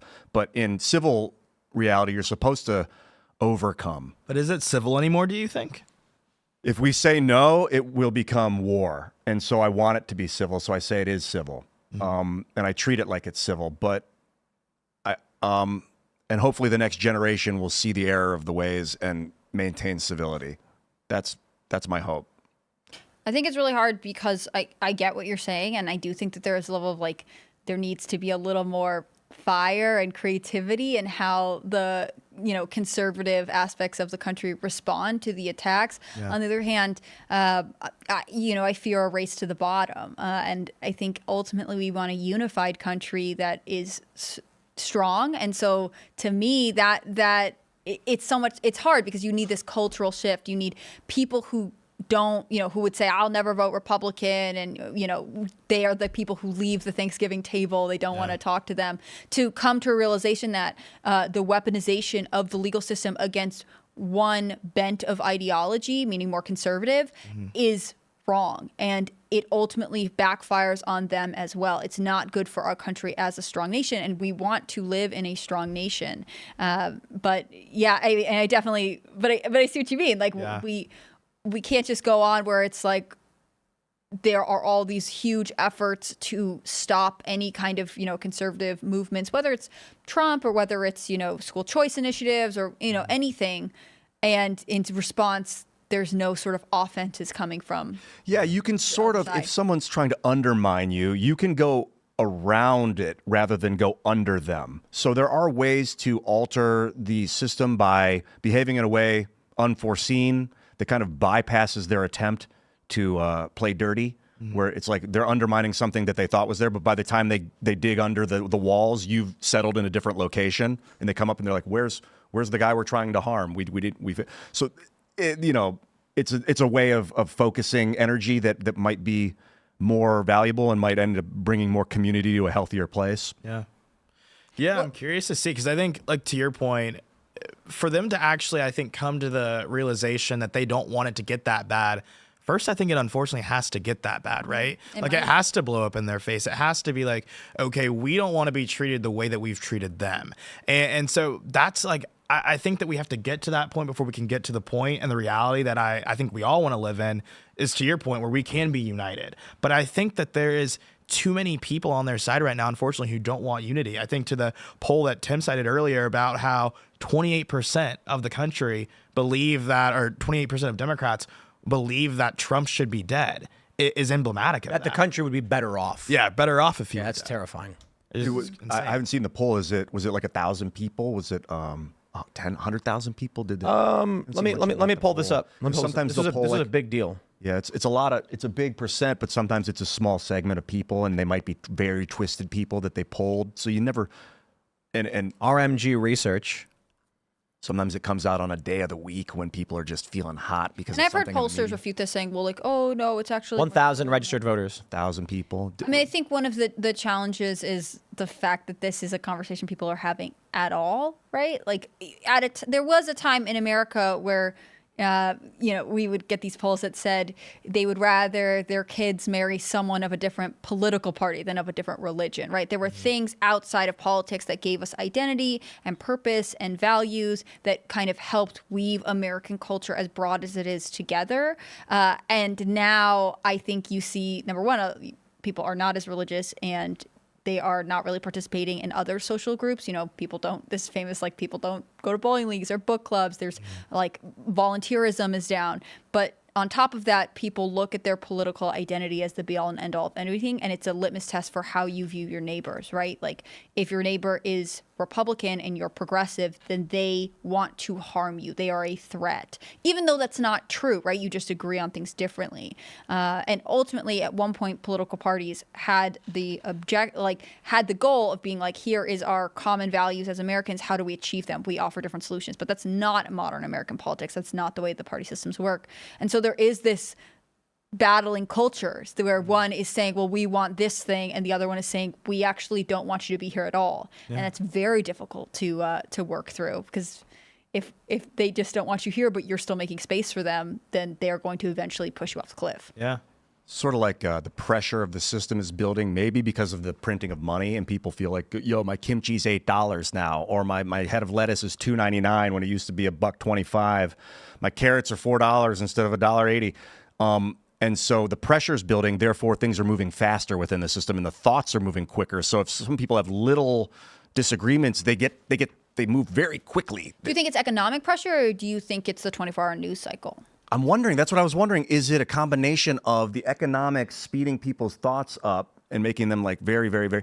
And then the news comes in and just little, like if you're driving really fast on the road and you turn the wheel a little, the car goes crazy to the left because you're going so fast. If you're going slow, you barely move and you have time to readjust. So the media comes in, certain media organizations will come in and just tweak people's thoughts. But because everyone's pressurized from the economic burden, which I do think is a big part of it, is the economic problem right now, their thoughts go crazy sideways. Well, finish that thought. And that's it. Hopefully we can bring the pressure down by cooling off the economic structure by enhancing our energy systems. I hear you, but I got bad news from the Daily Mail. Hooters sparks fears of mass closures as chain takes drastic action over huge debts. Hooters, known for scantily clad waitresses, is the latest American restaurant chain facing financial problems. Bosses at the chain are in urgent talks with lenders and advisors as they try to address $300 million of debts. Wow. I thought it was known for its really good food. They shuttered 40 underperforming restaurants. I checked. There's no Hooters by us. You got to drive about 40 minutes. Find a Hooters. Really? Yeah, we're in a Hooters desert. Hooters, are we? We're in a Hooters That's desert. Unfortunate. Where is the lobby for Congress on this? Where are you going to get good wings around here if you don't have a Hooters around? Great. So I looked at pictures. It actually does look like their wings are good. Did they change the recipe? Maybe they changed don't know. the recipe to high fructose. I was Buffalo Wild Wings pushing them out. We're like, hey, we've got TVs and also wings. You don't need those scantily clad waitresses. See, I will say, look at these pictures though. I think they're getting a lot more conservative with their outfits here. I think they look the exact same. What do you mean? No fake. I didn't see any fake boobs. Maybe I am, and I just don't realize it. There was that story a while ago of a guy who applied for a job at Hooters. That photo because it's and two women as the claimed picture. it was sexist that they only hire women. Yeah. And so the response from Hooters was like, "You're hired." And The guy didn't want to do it because he'd have to wear the same outfit and the pants and pull them up. They were like, "Yeah, no, you can be a guy. You can work here." And he was like, "I don't want to work here." So, I'm half kidding bringing this up, but this is big news. A major chain is suffering in massive debt, and they've already shuttered 40 locations, and now they may shut down many, many more. The economy is not doing well. I'm flabbergasted. I say flabbergasted that the Democrats are saying that there's no recession. The economy is better than ever. People are suffering. We've got the LL Flooring is talking about shutting down. Who else was it? A bunch of Home Depot said they missed their profit targets, which is a big deal. Hooters. What other chains were there? I mean, you've got Targets and Walgreens. Red Lobster, Red Lobster. Bankruptcy earlier this year. Looks like Hooters was just acquired in 2019 by Nord Bay Capital and Tri-Artisan Capital. Well, that sucks. They didn't see COVID coming, did they? Wow, yeah, COVID rocked brick and mortar. But this is happening right now. It wasn't COVID that did it. It was the government's response to it that did it. Exactly. We are years after the pandemic, and the Biden-Harris administration has not helped this country recover economically. We should not be, before an election, hearing about the dock workers' strike, Boeing strikes, rail workers' strikes, big food restaurant chains shutting down. I mean, it's bad. And the gaslighting is even more insane. The fact that they can look you in your face and say, everything's going well, the economy is in such good shape. I know that to be a lie every time I walk into a grocery store. I know that to be a lie every time I fill up my gas tank. So to sit there and look in our faces and play us like we're dumb and say, everything's good, the economy is stronger than it's ever been before, stronger than it was under Donald Trump, is just frankly insulting. And I think demeaning to the intelligence of the American people, but also too, it's like these like things that they are doing to create this facade, like, lowering and cutting interest rates right before the election to give this impression that inflation is going down, the economy is on the resurgence. It is truly, I think it really goes to show how they see the intelligence and then how they view a majority of the American people. And look at this, huge news from a couple weeks ago. Kevin Hart's burger chain shut down all locations, and I can't imagine why. The vegan fast food chain, co-founded by Kevin Hart. Oh, you got to have a vegan option. You can't go only vegan, Kevin. Kevin Hart vegan? I did not know that BurgerFi was a vegan joint. Either way, though. It is? Wait, what? No, it's not. That's what it says. BurgerFi? Is that the name of it? I don't know. Yesterday, BurgerFi announced it filed for bankruptcy. No. It did, but it's not. His is Heart that's a House. different. His is Heart House. Yeah, Heart House. Oh, okay. My bad. So Heart House is okay?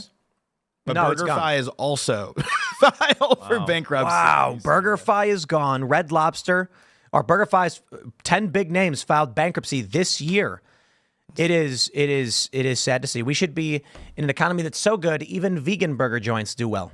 I think there's a difference between saying kind of along what you were saying, CJ, how we're being gaslit, that everything's fine. There's a difference between saying we're going to be okay and here's why. as opposed to everything's fine, don't worry. That's like the guy that meme of the dog sitting in the burning house going, everything's fine. Like, no, everything's not fine, but it is going to be okay. And here's why. We're going to revolutionize our industry systems, our electronic systems, our electricity systems. We're going to do it. So we're going to be okay. But it's not fine right now. Leadership, though, right? I mean, this is part of it. If you're looking at the election right now and one person is saying, like, things are not okay, but we can make them better, to me, that's good. I would pick that route. Or you have someone who won't give you very many specifics and who is part of the current problem and who sort of goes back and forth between, we've accomplished so much, I won't say that I'm a part of this administration, but also I'm going to make everything better because I'm change in the underdog. I mean, to me, that is gaslighting still, and I don't want another 4 years. Yeah, you need a leader that is inspiring people and giving them hope with a plan, a real plan that's saying it's going to be okay and here's why. You need that. Otherwise, people are all going to fucking destroy themselves. Like, you need hope, but you don't want a gaslighter that's just telling you it's okay when it's not. Yeah, and I think Tim Walz, he may not tell the truth about a lot of things, including his military service and the name of his dog, but he told the truth. The name of his dog? Yeah, he lied about the name of the birthday of his dog. It came out like shortly after he was picked. He lied about how he makes tacos. Yeah, he didn't like spice because he wanted to play this caricature of white people. But he was telling the truth the other day when he said that we cannot endure 4 more years of this, and he's exactly right. We cannot endure 4 more years of Kamala Harris and Joe Biden's policies. And you're right. It's not just about leadership. It's about someone actually having a plan. And as President Trump said, Kamala Harris doesn't have a plan. It's Biden's plan. It's it's just like 4 lines. It's run, spot, run. Yeah, the most offensive thing I've ever heard in politics was Tim Walz acting like he doesn't spice his food. Because white people are notorious for going to war and massacring people for spices. Black pepper. That was black peppercorn. It was just like, how many untold thousands died? Yeah. Because they were like, I want pepper on my food. And I think it's gross to play racial caricatures, right? Like, we wouldn't want anyone to do this. Why would it be okay if Tim Walz decides to be this like derpy white guy to somehow make Kamala Harris look better? I'm telling you now, you can't. Like, she is, or to make him look more white to subdue her blackness, which isn't that an acceptance of racism in that case? Like, acknowledging that, our candidate's too black, which jury's out on that one according to Janet Jackson, but our candidate's too black, so we need to make him look extra white to make her, more palatable to the American people. It's actually crazy. What did he do? ChatGPT says the rough estimate for how many died during the what do they call it? The age of exploration over spice routes was in the tens of thousands. Wow. Tens of thousands of people were killed over spice routes. And I mean, it must have displaced and destroyed communities untold. Oh, yeah. I mean, even because white folks want to spice their food. So next time they say that white people do not like spice on their foods, I'm going to share that style. It's good for your cardiovascular system, man. That'll strengthen your veins. You ever go buy saffron at the grocery store? Yeah. It's like the normal spice jar, but then inside is a tiny little tube with a very little bit of it. It's apparently the most expensive spice on earth, I think, saffron. Oh, it's delicious. It's powerful. What do you put it in? I don't even know. You just crumble a little in your fingers and put it in anything, and it's going to taste like a stew. Put it in like savory things. It's very, very good. And you'll smell it on your fingers for maybe not days, but a little bit goes a long way with saffron. Just don't put it on your fingers and then stick your finger in a cow's mouth. Well, unless the cow wants the saffron. Oh, okay, that makes sense. Maybe you can work something out. That makes sense. My question is, what did Tim Walz say about eating spice? I didn't hear. He said, he was like, I just eat white guy tacos. And then Kamala's like, what is that? Tuna and mayonnaise? And he's like, just beef and cheese. And she's like, do you spice it? And he's like, no. But he's got an award-winning like taco casserole with cayenne pepper and garlic and salt. And he said, no, the spiciest thing in Minnesota is black pepper. Black pepper. Yeah. You want to be like, so you're bringing everyone down with you? I mean, I feel like you are making a fool of yourself for no reason. Excuse me, beclowning himself. He is it's definitely beclowning himself. What a great word. And I think that this is like an ode to what we would have in the future. I mean, it's a really divisive racial way of looking at the world. And look, if that's your thing, I'm glad you're being honest about it. But I don't think that that's how Americans want to evaluate their neighbors, right? Like, I don't think that they want to be like, well, I'm going to judge you by goofy stereotypes and you should play to them so I feel comfortable. It's satirical at this point, right? You have Kamala Harris who's trying to act like she's so black these days. She's saying she's washing her collard greens in a bathtub, which frankly, I've been black all 22 years of my life. I've never washed collard greens in a bathtub. I don't know anyone who washes collard greens in a bathtub. And it's the craziest thing. And she goes out and she does that interview at the BET where she says, I've been out here in these streets.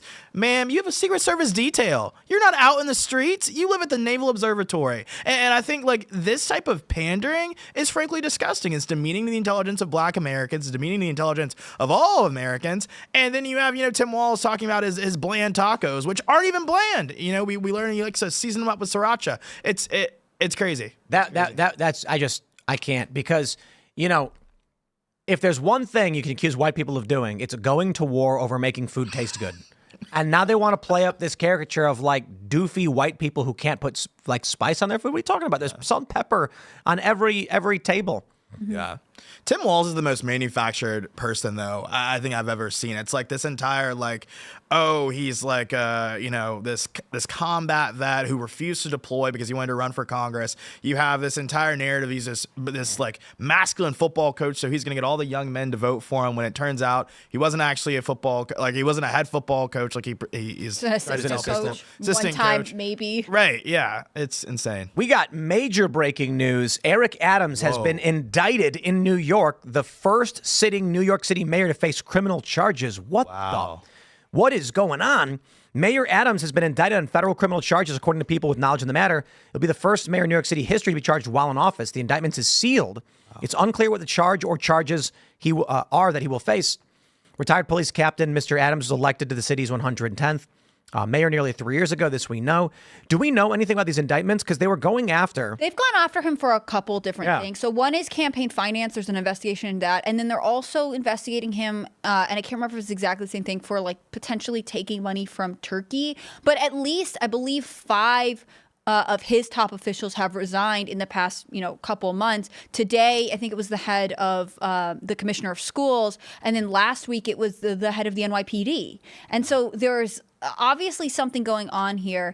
I go back and forth because I do think, there's corruption, right? I think that there are people who take money in nefarious ways. I mean, there's a reason Bob Menendez was on trial, but also Eric Adams has pushed back against the Biden administration so hard, especially when it came to the impact of illegal immigration. He was constantly like, you are not doing enough. And so it becomes like this thing where like, I think there could be corruption. On the other hand, like, I do believe he's someone who doesn't have any pull with the federal government right now. And the question Didn't AOC call for him to resign? Yeah, earlier today. Yep. And the question is she knew it was coming. For sure. Yeah. And the question is also, too, it's like, was this corruption they were willing to ignore as long as he towed the line, as long as he behaved and said, whatever the pre-approved DNC, talking points were. And this story really is crazy. I've been keeping up with it because like Eric Adams has always been such a meme in my head because of the fact that he is crazy. He is so known for going out in NYC nightlife, partying until the end of the night. And it's just, he was like, veganism cured my diabetes. Yeah. And then he said, I'm the mayor of a city with a lot of nightlife, so I got to go. And this is a quote, I need to go test the product. And so ever since then, I've just been, So they were attacking him for going out until like 3 a.m., going to all the clubs and the bars. And he's like, well, I have a city with great nightlife. I got to go test the product. And ever since then, I've just been absolutely enamored with Eric Adams. But yeah, he has so many people in his circle. And isn't this one of the things against him? Let's listen to what I want to show you what you said. Quote, I do not see how Mayor Adams can continue governing New York City. Ocasio-Cortez said in a post on social media, the flood of resignations and vacancies are threatening government function. Nonstop investigations will make it impossible to recruit and retain a qualified administration. For the good of the city, he should resign. Notice what you said, investigations. Meaning the feds can just come in and shut it down? Our monitor went out while you were reading that. Yeah, Serge, I don't know if that's if YouTube lost their image too or not, but can you explain what you just read again? I want to, right behind you, that monitor dropped.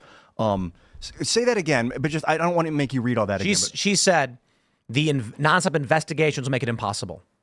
That means if there is a city official or county official or state official who defies federal government, they need only investigate them to the point where the government shuts down and they force this person to resign. Yeah. Doesn't this feel like something they could say about Trump, right? He's facing too many criminal investigations. He's indicted over here. He's got this. He's really, he should not be president because this has to be his main focus and he can't govern effectively. I mean, and I could be wrong. So the thing about the Eric Adams case is like, it's not my main beat, but I check in on it pretty regularly because it definitely had this air of escalations. And I remember when the police commissioner resigned, there was this argument that it was involved with influence peddling because, his brother is involved in like a nightclub business, and I'm not sure to what extent, but that they were given some sort of preferential treatment, that the government was making certain deals with them. And so again, it's not exactly the same. And I don't want to just be like, innocent until proven guilty. I don't really know what's going on. There could be corruption there, but also it seems like there are so many investigations. Like, what are the? So it's I totally agree with your point. Like, maybe this is corruption somebody would have turned a blind eye to, except for the fact that he pushed against the Biden administration. On the other hand, like, they're throwing a lot of stuff at the wall right now. It seems like there's a lot of stuff. It seems like they were trying to find the crime because, like, you're right. There's so many probes. There's the one involving the NYPD commissioner, which has to deal with, if a club got a citation for staying open too late, apparently they would pay the brother, who would then get his police commissioner brother to, stand down. And then there's, of course, the campaign finance probe where they're alleging that he was being illegally funded by like Turkish businessmen. And then they expanded the probe, I believe, yesterday to include 5 other countries. So it's just kind of like they were in search of a crime more so than actually looking for anything. But I'm curious to read the indictment when it's unsealed. But I think the undercurrent of the story that's really interesting is that this might be the return of Andrew Cuomo, who has been actually weighing a run for mayor of New York City in the event that Eric Adams were to resign. He's going to be like, that guy is way worse than I was. Right. Well, look, there are a lot of Cuomo-sexuals who want to see him come back, and they'll vote for him. Do you remember his nipple piercings from his No, daily? what? When he was doing his daily COVID updates, he would wear like his New York City polo, right? You could like very clearly see his nipple piercings, and I thought that was Andrew Cuomo has nipple piercings. I wish we had our monitor because now's the time. I feel like we have to fact check it. You could see it through his white shirts. I'm not making this up, right? Oh, I Ian, saw why it. don't you just go try and see if the cables are loose or something? So crazy. Well, Ian really wants to see nipples of Cuomo. I don't. So the TV's on. You just got the cords behind it. Take a look at what's going on over there. Anyway, this is kind of wild because before they even announced the indictment, everybody knew it was coming. Yeah. Massive calls for his resignation. Man, this is absolutely wild. Let's see what else we got in the updates. Do you think he will resign? I don't know. I guess. I'm so curious to see what his statement is. Like, is he going to be like, I pushed back against the federal government when they did all these things and whatever? Or what if he goes full MAGA? Like, that's what I was going to say. It's a federal indictment. Trump wins. That's a pardon. Eric, you got to come out and you got to say, this is because you like Trump. Trump's the best. MAGA 2024. And then Trump wins and you're good. And he was a former Republican. So, he's coming back home. Maybe. What if he is secretly MAGA? I have no idea what to make of this because I feel like kind of notoriously big cities are corrupt. Yeah. And so there's a level of like maybe some but also like, why is Eric Adams such a target? Is this, again, is Cuomo supporters want him back in office? Or is this actually a case where this is a bad, it's impossible to wrap your minds around. And again, like Eric Adams has done, he's just such a personality. Yeah. Like, do you remember his video about like searching kids' rooms for drugs? No. He has done so many weird There was one press conference where like something going on with like the city garbage unit and he was like wheeling a garbage can to the curb. Oh my God, yes. He like called all the press to like watch him wheel this garbage can. And there's the one about the rats. He's like, the rats don't, like, it's incredible. Like he is a character. He's a character. But yeah, I am curious to see what he does do from here. He's kind of Trumpian in a lot of ways. So I could see him kind of not resigning and saying he's going to fight the man and give it to the system. I don't know when he's up for re-election. I think it's actually in 2025 in New York City. I think he's in for a little bit. I think. Yeah, so the clicker. He could ride it out. I think I think this is one of the more interesting cases. And again, I think there is maybe it's so hard to wrap your mind around it, but maybe there is a level of using this as an example to say, like, no, look, we go after Democrats too. I mean, he is the Democratic mayor of what, America's largest city, and therefore he is more influential than a lot of mayors. He commands a large budget. The things that happen in New York can impact policies in a lot of other places. Maybe this is just to sort of prove that there is fairness in our justice system. Yeah. I don't know. That seems simplistic, but the commonality among the Democrats they seem to go after are people who have been critical of Biden's administration or his handling of certain things. Even Menendez was critical of the Biden administration at certain points, relating to foreign policy. Eric Adams, as you said, when it came to immigration, he was definitely a critic there. So I don't know. I don't know if it completely assuages people's concerns about the weaponization. It looks like they're just going out with one more casualty. But I guess we'll have to see. Menendez's case is so much weirder to me. And again, you want to wait as much as you can until there is the conviction and trial and whatever else. But was he not? Is this trial not over yet? Or they delayed it? Oh wow! And so also, no, I think he got convicted. His wife's got delayed because she has cancer. Okay. But sorry, I'm losing my timeline. All these indictments. The thing is, this guy was like gold bars in the closet, and then also was like, Cash, too. I have all this cash because in immigrant communities, you might be like, I think you are maybe lying. Yeah. Well, that's like Fonnie Willis. Do you guys remember that trial earlier this summer where she was talking about all of these things that apparently black people do? And I'm like, wait, I've never done that. I'm a little confused. You don't keep cash on you at all times? No, I got a credit card. And it's like she was talking about, what was she saying? Oh, they accused her of liking a particular type of alcohol. And she's like, no, baby, I like Grey Goose only. And I was like, what? These are the types of people. And they brought her dad, the Black Panther, to the stand. Yes. That was a good one. Oh, my God.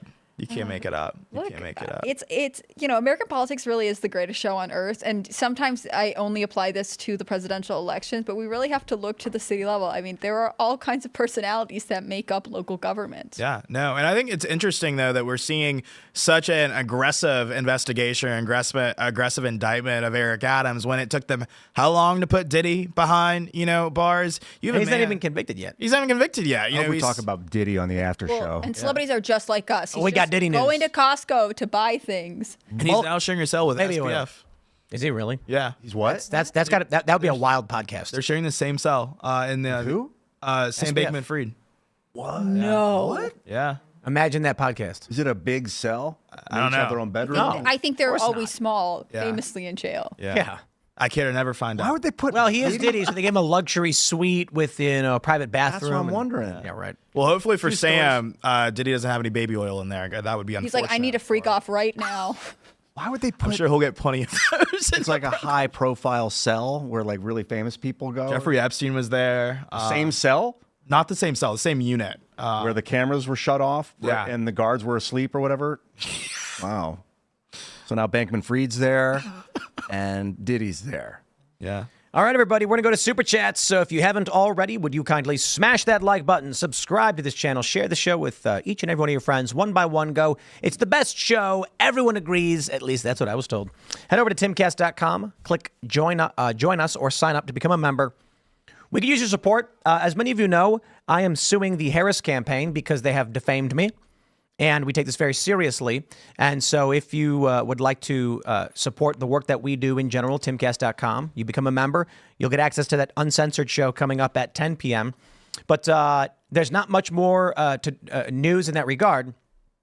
The filing is through. You can find it on Google. You can read the stories about it. You can read the whole filing that we submitted. And we may get an update very soon. But just for those that were wondering, that's where we're currently at. I can't say much more. It's for my lawyer. But I did do an interview with the Daily Signal about this. And it's interesting if you guys want to Google that as well. All right. The Clayway says, number one, indeed, sir, you are first. He says, Tim, you're the best I listen to me, the best I listen to. And many, many people say how great you are. Some say you're even the greatest. At least that's what I was told. Who is that? The Clayway. What's up, the Clayway? Clayway. Nice one. Matthew dude. Emmons says, did Tim get caught up in the Gelman amnesia effect with the Marcellus Williams Missouri case?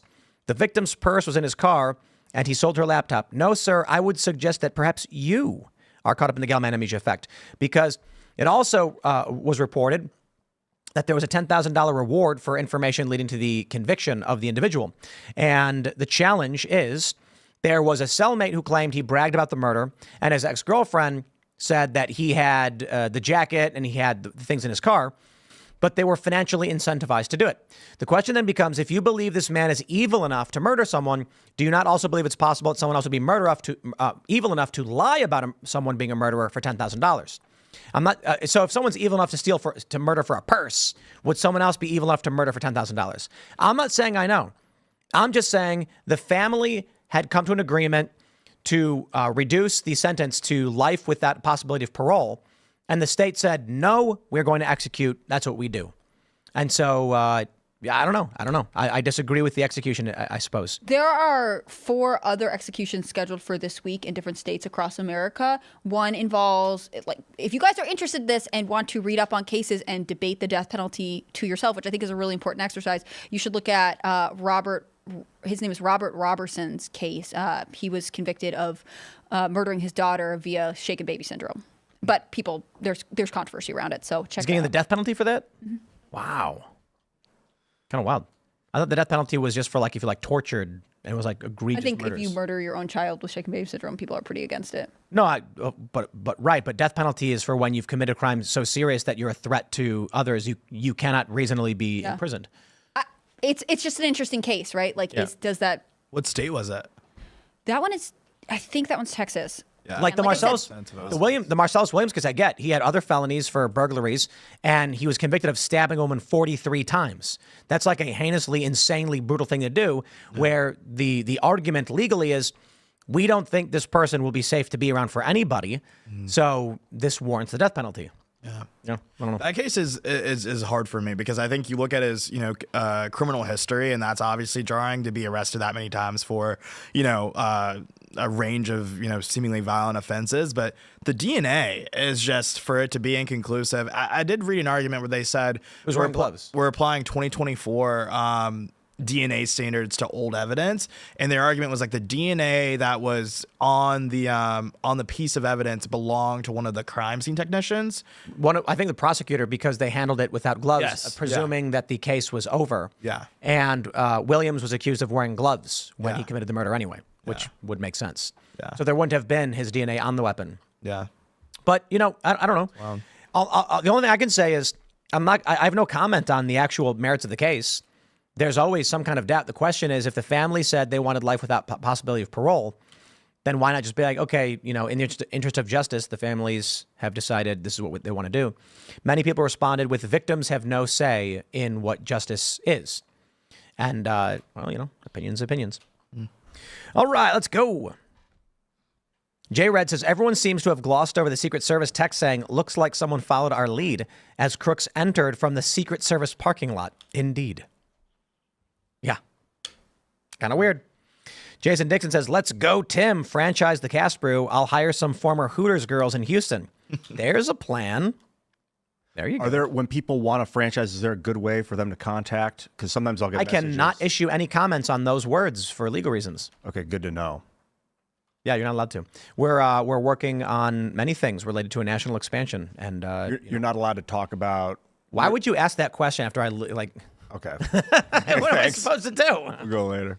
Tell me more about the thing you just said. Yes, please. Let's go deeper into this hole. No, Jason Dixon says, thank Ian for coming out and gaming with us. Very blessed. Ian has my respect. Yeah, man, we went into the Timcast Discord and played 7 Days to Die. It was awesome. Unfortunately, the server was a little slow, so I think we're going to upgrade the server so that Horde Night's smooth, but man, it was so fun. So you guys get in the Timcast Discord, get in the gaming servers.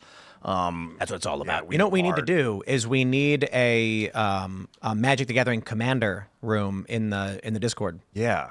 Well, you were gaming on Gamermaids earlier today, I saw too. Well, it's because they were playing Trials, and I am a master. So we're planning on doing a Magic show, not the kind of Magic show that maybe your grandmother would think it was, but like an actual Magic the Gathering show. Tim and I have been knocking this idea around for, 5 months or so. Well, because we wanted to do poker with the boys.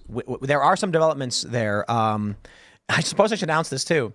We are drafting a lawsuit against the state of Virginia. This one I'm going to go ham on. I'm going to tell you, we're drafting a lawsuit against the state of Virginia for. I'll just break it down for you. The West Virginia law says that card games are illegal. Hosting a card game is illegal. Gambling on a card game. It doesn't actually say gambling. It says wagering money on a card game for which you can win prizes of cash value or cash equivalent is illegal. Anyone who does these things is guilty of a misdemeanor. We got ourselves a problem. So poker is heavily regulated. If you want to play social poker, there's a difference between table game poker at a casino, like 3-card poker, 4-card poker, what do I got? Ultimate Hold'em. That's gambling. Blackjack is gambling. You got a 50-50 shot, and you're flipping a coin to hopefully you get the cards to beat the house. 50-50. It's not even 50-50. Could be like 42% if you're playing 3-card poker. Don't play 3-card poker. So Texas Hold'em, you choose your odds. You could throw away every hand and wait till you get aces, and you got 83% chance to win. That's your call. And then you got to play it right. It's a skill game. So in order to play poker in the state of West Virginia, you got to go to one of 5 hotels. In fact, one of them doesn't even have a poker room anymore. So there's like 3 or 4 places in West Virginia you can legally play poker. There's a problem. You can play Yu-Gi-Oh! Magic and Pokemon at like 1,000 different locations. A child can walk into a shop where they will host a card game, as defined under the law is illegal, give $20 to the man, wagering money, to play a card game in the hopes to win cash prizes or cash equivalent prizes. Okay? That is illegal under West Virginia law. Now, the argument is collectible card games are exempt, which is not really an argument. That's just what the Lottery Commission told me. And I said, why is a child allowed to wager money on a card game to win cash, but I, as an adult, can't play poker unless I'm in a regulated West Virginia State Lottery location? And they said collectible card games are exempt.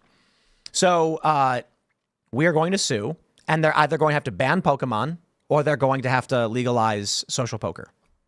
So we are filing a lawsuit over this. That'll be coming soon. Well, I hope they don't ban Pokemon. Maybe they should just open up poker a little bit. Oh, I couldn't imagine what would happen to these people if they banned Pokemon cards. Yeah, because, dude, local tournaments on a Friday night for $20 is like some of the heartbeat of that community. You want to empower those people to play together. And what's wrong with a couple of boys getting together for some beers and playing a $20 game of Hold'em? Okay. A 10-cent, 20-cent game where they throw $20 down. So the issue I have is there is currently no law in the books that creates exemptions for this. Gambling is unconstitutional in the state. The argument is that, Pokemon's a skill game. It's a card game under the law. The law says card game. It doesn't define what a card game is. It's a game play with cards. Pokemon is a game play with cards. So they're going to have to change the law, and they're going to have to either ban Pokemon or legalize social poker. Yeah, because ultimately, I think about like Slay the Spire. Turn-based strategy games may be in the guise of cards. They may be in the guise of papers that you draw. They may be in the guise of chips that you toss in the air and they land on the table. They might be in the guise of dice that you roll. Like, turn-based strategy can exist in a lot of forms. Cards might be one of those forms. So calling it a card game is very vague. It's this simple. If you go to a casino and you sit down at a blackjack table, you can ask the dealer what you're supposed to do because the basic rules, the basic strategy is on a little card they could hand you and you can look at. That's gambling. If you sit down in the poker room at a casino, I guarantee you 100% you will lose all of your money. And I see it happen all the time. It is a skill game. If you don't know what you're doing, if you don't know what the words mean, it's like, imagine if I said this, Ian, we're going to have a skateboard contest, $100 to enter. You in? If I win, I get to keep all the money. If you win, you can keep all the money. Would you enter that contest? No. Because you don't know how to skateboard. Correct. And that's the same thing with poker. And same thing with Pokemon, and same thing with Magic the Gathering and Yu-Gi-Oh! So why is social poker, and social poker is a specific category here, why is that regulated under the Lottery Commission? Does that factor into the game? Like if we do a show at this point, so that is, we got to kind of organize with the legal system before we start doing That's why we're shows suing and stuff. Okay. So we want to do poker with the boys, where Friday nights we play a game of poker, probably a couple $100 per person to buy in to make it an actual low stakes game. That's what low stakes is, between 100 and 400. Not the crazy games you see with the millionaires or anything like that, but it's illegal in West Virginia. And I said, why? Why? So if we play Magic the Gathering, I throw money down, that's fine. And they're like, yep. Well, in the meantime, we can do Friday nights with the boys and the girls, and we can play Magic in this room. That was the idea. Mount some cameras so you can see the table and the hands. Or and all you could that. play Pokemon. So. Or we could. Definitely not Pokemon. Never played it before. Dane's into it. I think Dane understands the game very well. But anyway, that's an update for you guys. We are drafting that lawsuit against the state of West Virginia. And we'll see what happens. It will be, I think, very fun to litigate. And, I think it would be very weird and hilarious if West Virginia announces, could you imagine what the conversation would be nationally if they're like, Pokemon cards are banned in West Virginia? It's illegal child gambling. You're going to have 8-year-olds playing underground poker. Or underground Pokemon. No, I think whoever's in office will get impeached and removed because every single 12-year-old will be screaming and the parents are going to be like, what just happened? Yeah. And they're going to be calling, being like, why are my kids freaking out? How did you get kids mad? And they're like, well, we made Pokemon illegal. And they're going to be like, wow, well, it's always been illegal. Nah, because here's the problem right now. I talked to the Lottery Commission and the AG about this. If I make a game called Magical Wizard Quest, which is 4 elements and 13 of each element, and you have to combine the different cards to cast a spell, and every wizard has to put their mana in the middle, and the winner gets all the mana. We're just describing poker, but if I use it in those terms, it's legal now. No joke. That's insane under the law. That can't function properly. If you play poker but call spades fire, diamonds water, clubs earth, and hearts wind, it's legal now. And it's like, I have a golden fireball card, and I got pocket fireballs. I won $400. They're like, well, it's a collectible card game. You're allowed to do it. Yeah. I'm like, okay, let's just legalize poker, guys. This is ridiculous. Yeah. Maybe, and at the very least, legalize it. Okay, I don't want to die. We could talk about this later. We'll grab some more super chats here. Yeah. All right. H. Badger says, further in the Timcast viewer tradition, I've been a long-time listener and currently in the hospital welcoming our second child to the world. Keep up the great work. Congratulations. Congrats. These are the best messages. Yeah. Way to contribute to the reversal of the collapsing birth rate. I really appreciate it. You have to go for one more, so we're over the 2.3. Love it. S.A. Federali says, Timcast live daily shows and weekend shows are the new Tucker Cold Open. Today went hard. I wish I knew when I had more money to... I wish I knew when I had more money to throw out subscriptions. Straight up logos. Appreciate it. Okay. Well, I was mad this morning. I was talking about the Secret Service report, the Senate report, that the Secret Service watched the law enforcement with guns running towards the shooter and did nothing. And I'm like, they stood down. Yeah. They literally stood down. I was pissed. You do Saturday and Sunday too? I did this past weekend. We're coming up to the election, and I was like, probably makes sense. But, you know, I'd like to do the morning streams just because I enjoy doing them. They're fun. But I imagine sooner or later, Allison's going to like lurk in the shadows and show up with a... Like, let's do something. Like a rope, and she's going to drag me out. And, yeah, she's going to be like, no, you work too much. Crazy Allison wanting to spend time with you. I know. It is good to get away from the machine, to like just get your body healthy and get traction, social traction, and then come back to the machine with like fervor and vigor. I already work too much. Yeah. But I don't know what else I'm supposed to do. I mean, like I do a morning show and a night show, and just stare into your woman's eyes, man, and make babies. That's what it's all about. All right. Ben D says, Tim, we are in a recession. Pull up St. Louis Fed 27-week unemployment. Every time that has ever increased, we have been in a recession. They're just lying because they know they're going to lose an election, so they're lying. Nick James says, I've been a consistent IRL watcher since early 2022. For the past 8 months, I haven't gotten a single IRL notification. Suddenly, YouTube decided to let me have them again. And I've gotten the live notification every day this week.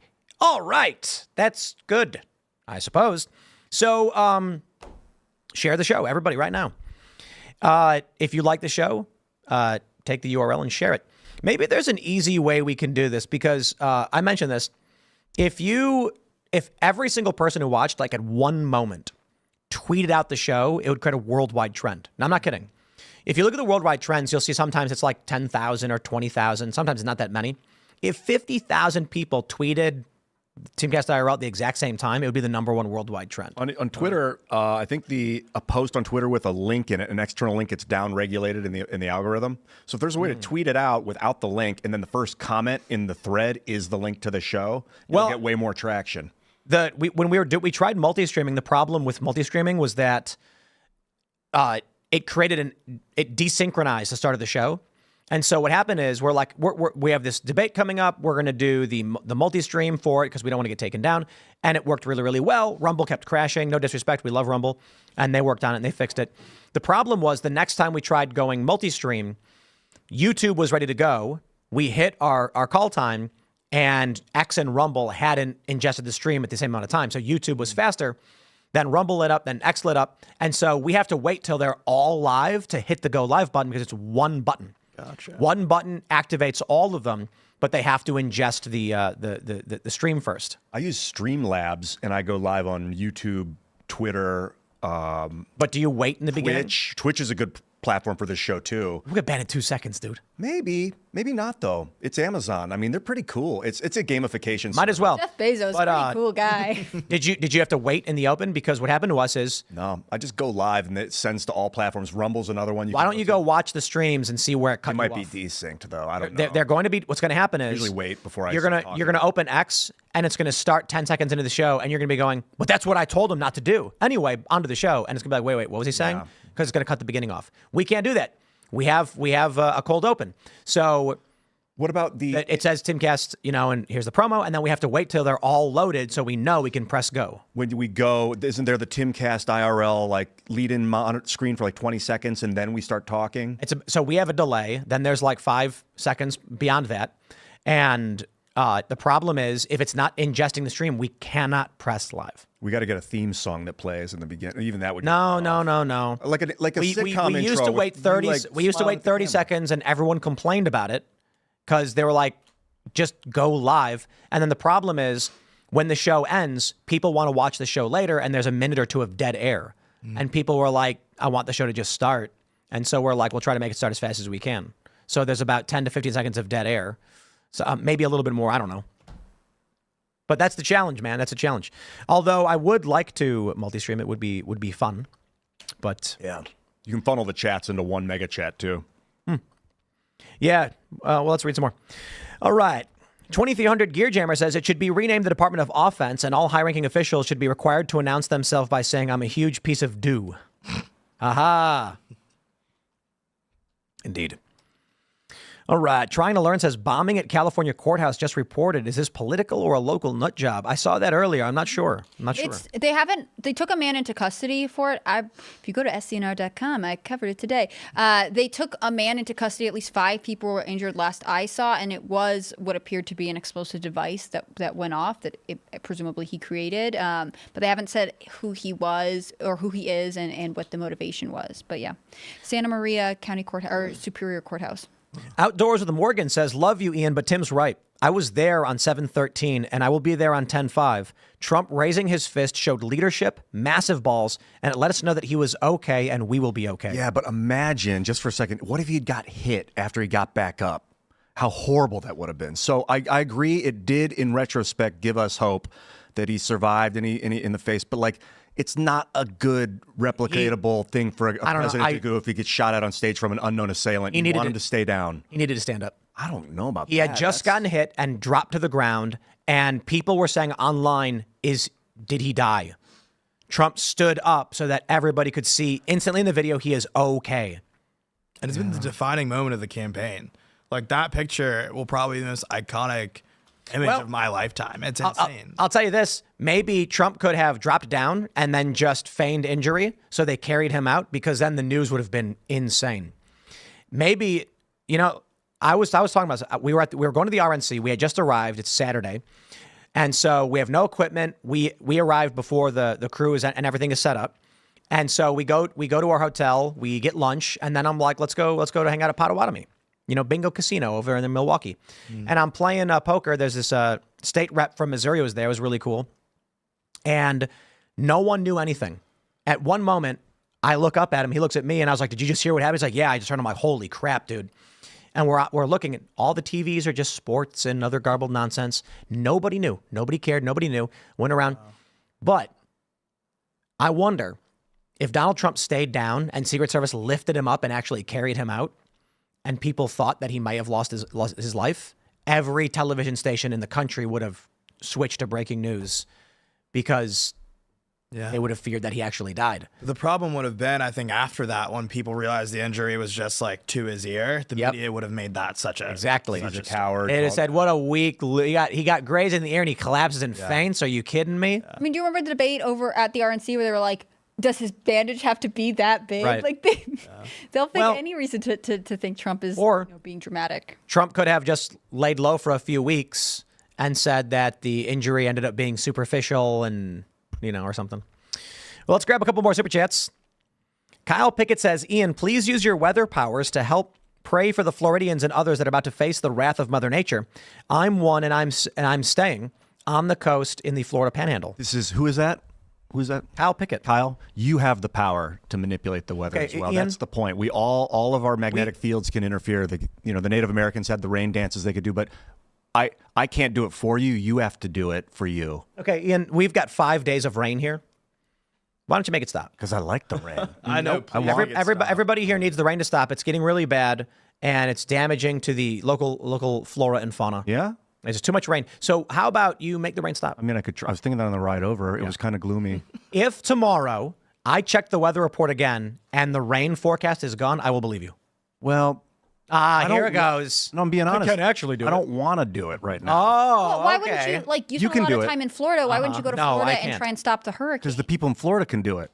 But you're saying you can control the weather, so why don't you go down there? Everyone now? can control the weather. Yeah, but you have these specific power. You've told me this. I just So why figured out how to don't do you- it. all but right. Everyone Let's- has the You power. don't want to help the people of Let's Florida. grab some Well, more I might super go to chats. Florida next week. All right, guys. We got Bardo who says, I fooled myself into believing that I needed to create a parallel economy account to become a member. The lawsuit has inspired me to try to find a way to become a member, only to find out I could have just been a member this whole time. So let me tell you about the things we do here at Timcast.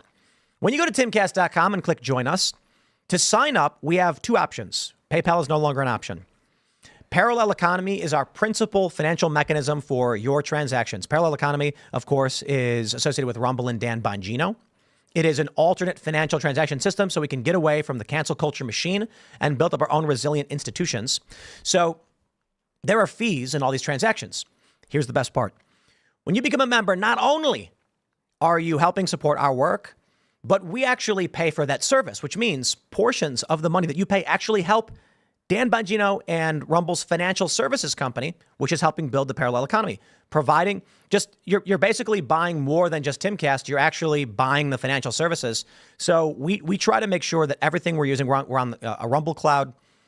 We're trying to make sure that we're supporting the infrastructure and the ecosystem outside of the cancel culture institutions to the best of our abilities. So consider becoming a member at timcast.com for the general support across the board. And we're also suing Kamala Harris. So, that's fun too. What's the flow to become a member? You go to the website. Is there a... You go to the website, in the top right, it says sign up. You click it. Then you can choose $10 is the membership, but you can always choose more because we have like the $25, the silver membership where you get a special VIP room. And if you sign up for $25, you can instantly submit questions to join the members only show. Whereas at $10, there's a 6-month wait period. We have to do that because we had weirdos causing problems. And so there's got to be some kind of gate, either time or money. And we decided to do both because I felt some people are like, I ain't waiting 6 months. I'm not going to join. Yeah. Some people are like, $25, you're crazy. I'm like, both. You can sign up, hang out, wait 6 months later, you're in. But the weirdos try coming in, disrupting, stealing videos, just all these other problems. So you can sign up for $100. That's the Elite Members Club. The purpose of that, admittedly, is more privy access to the inner workings. People come and hang out sometimes. But it was mostly because we want to set up a physical hangout space in Martinsburg. And the $100 a month is like, it's a private club. You come in, you scan, you get a key fob and you go beep and you walk in and then you're hanging out with the boys, sharing ideas, and you have this private space to hang out in. So we do have the Elite Club, but we're still trying to get this building set up. We thought it was going to be done in June and it's taken forever. So that's the plan there, but you could sign up for whatever you want. Timcast.com, you click sign up, $10 a month. And then there's a thing to explain how to join the Discord server and get involved in all that stuff, which we're going to go do now. So smash that like button. Subscribe, share the show. Everybody just share it all the time. Just take the URL, post it everywhere. It really, really does help. You can follow me on X at Timcast. You can follow me on Instagram as well at Timcast. And you can follow at Timcast IRL on Instagram. CJ, do you want to shout anything out? Yeah, you guys can follow me as well at the CJ Pearson. I'll catch up with you there. Always a pleasure, CJ Pearson. Thanks for having me. Good to see you, man. And I'm Ian Crossland. Like I said at the beginning of the show, I've been streaming like a wild man, 6 to 10 hours a day. It's been fantastic on YouTube, X, and Twitch. So follow me on Twitch at Ian Crossland. Come check it out. Subscribe. Come watch the show. I'm on my way to Twitch partnership. It's exciting, and I'll see you there. Follow me, subscribe, become a member, all the things above. I also have a Discord. I'm in the Timcast Discord. I'm in my own Discord, and you can find that on the live streams. You'll get links to that, and I'm just really excited for the entire integration process, and it's super fun. And maybe we'll what I'd love to do is get a system where all the people from all the Discords can come to a room, and we can all like have like a unified system. It's feeling very globalist, Yeah, that's what I am, man. I'm the integrator. Oh, man. It's been so fun having you here. I'm glad we could talk especially about Eric Adams. I know, my guy. I'm Hannah Claire Brimlow. I'm a writer for scnr.com. That's Scanner News. You can follow all of their work at Timcast News on the internet. If you want to follow me, I'm hannahclaire.b on Instagram. I'm hannahclaireb on Twitter. Thanks for everything you guys do. Have a great night. We will see you all over at timcast.com in about 1 minute. Thanks for hanging out.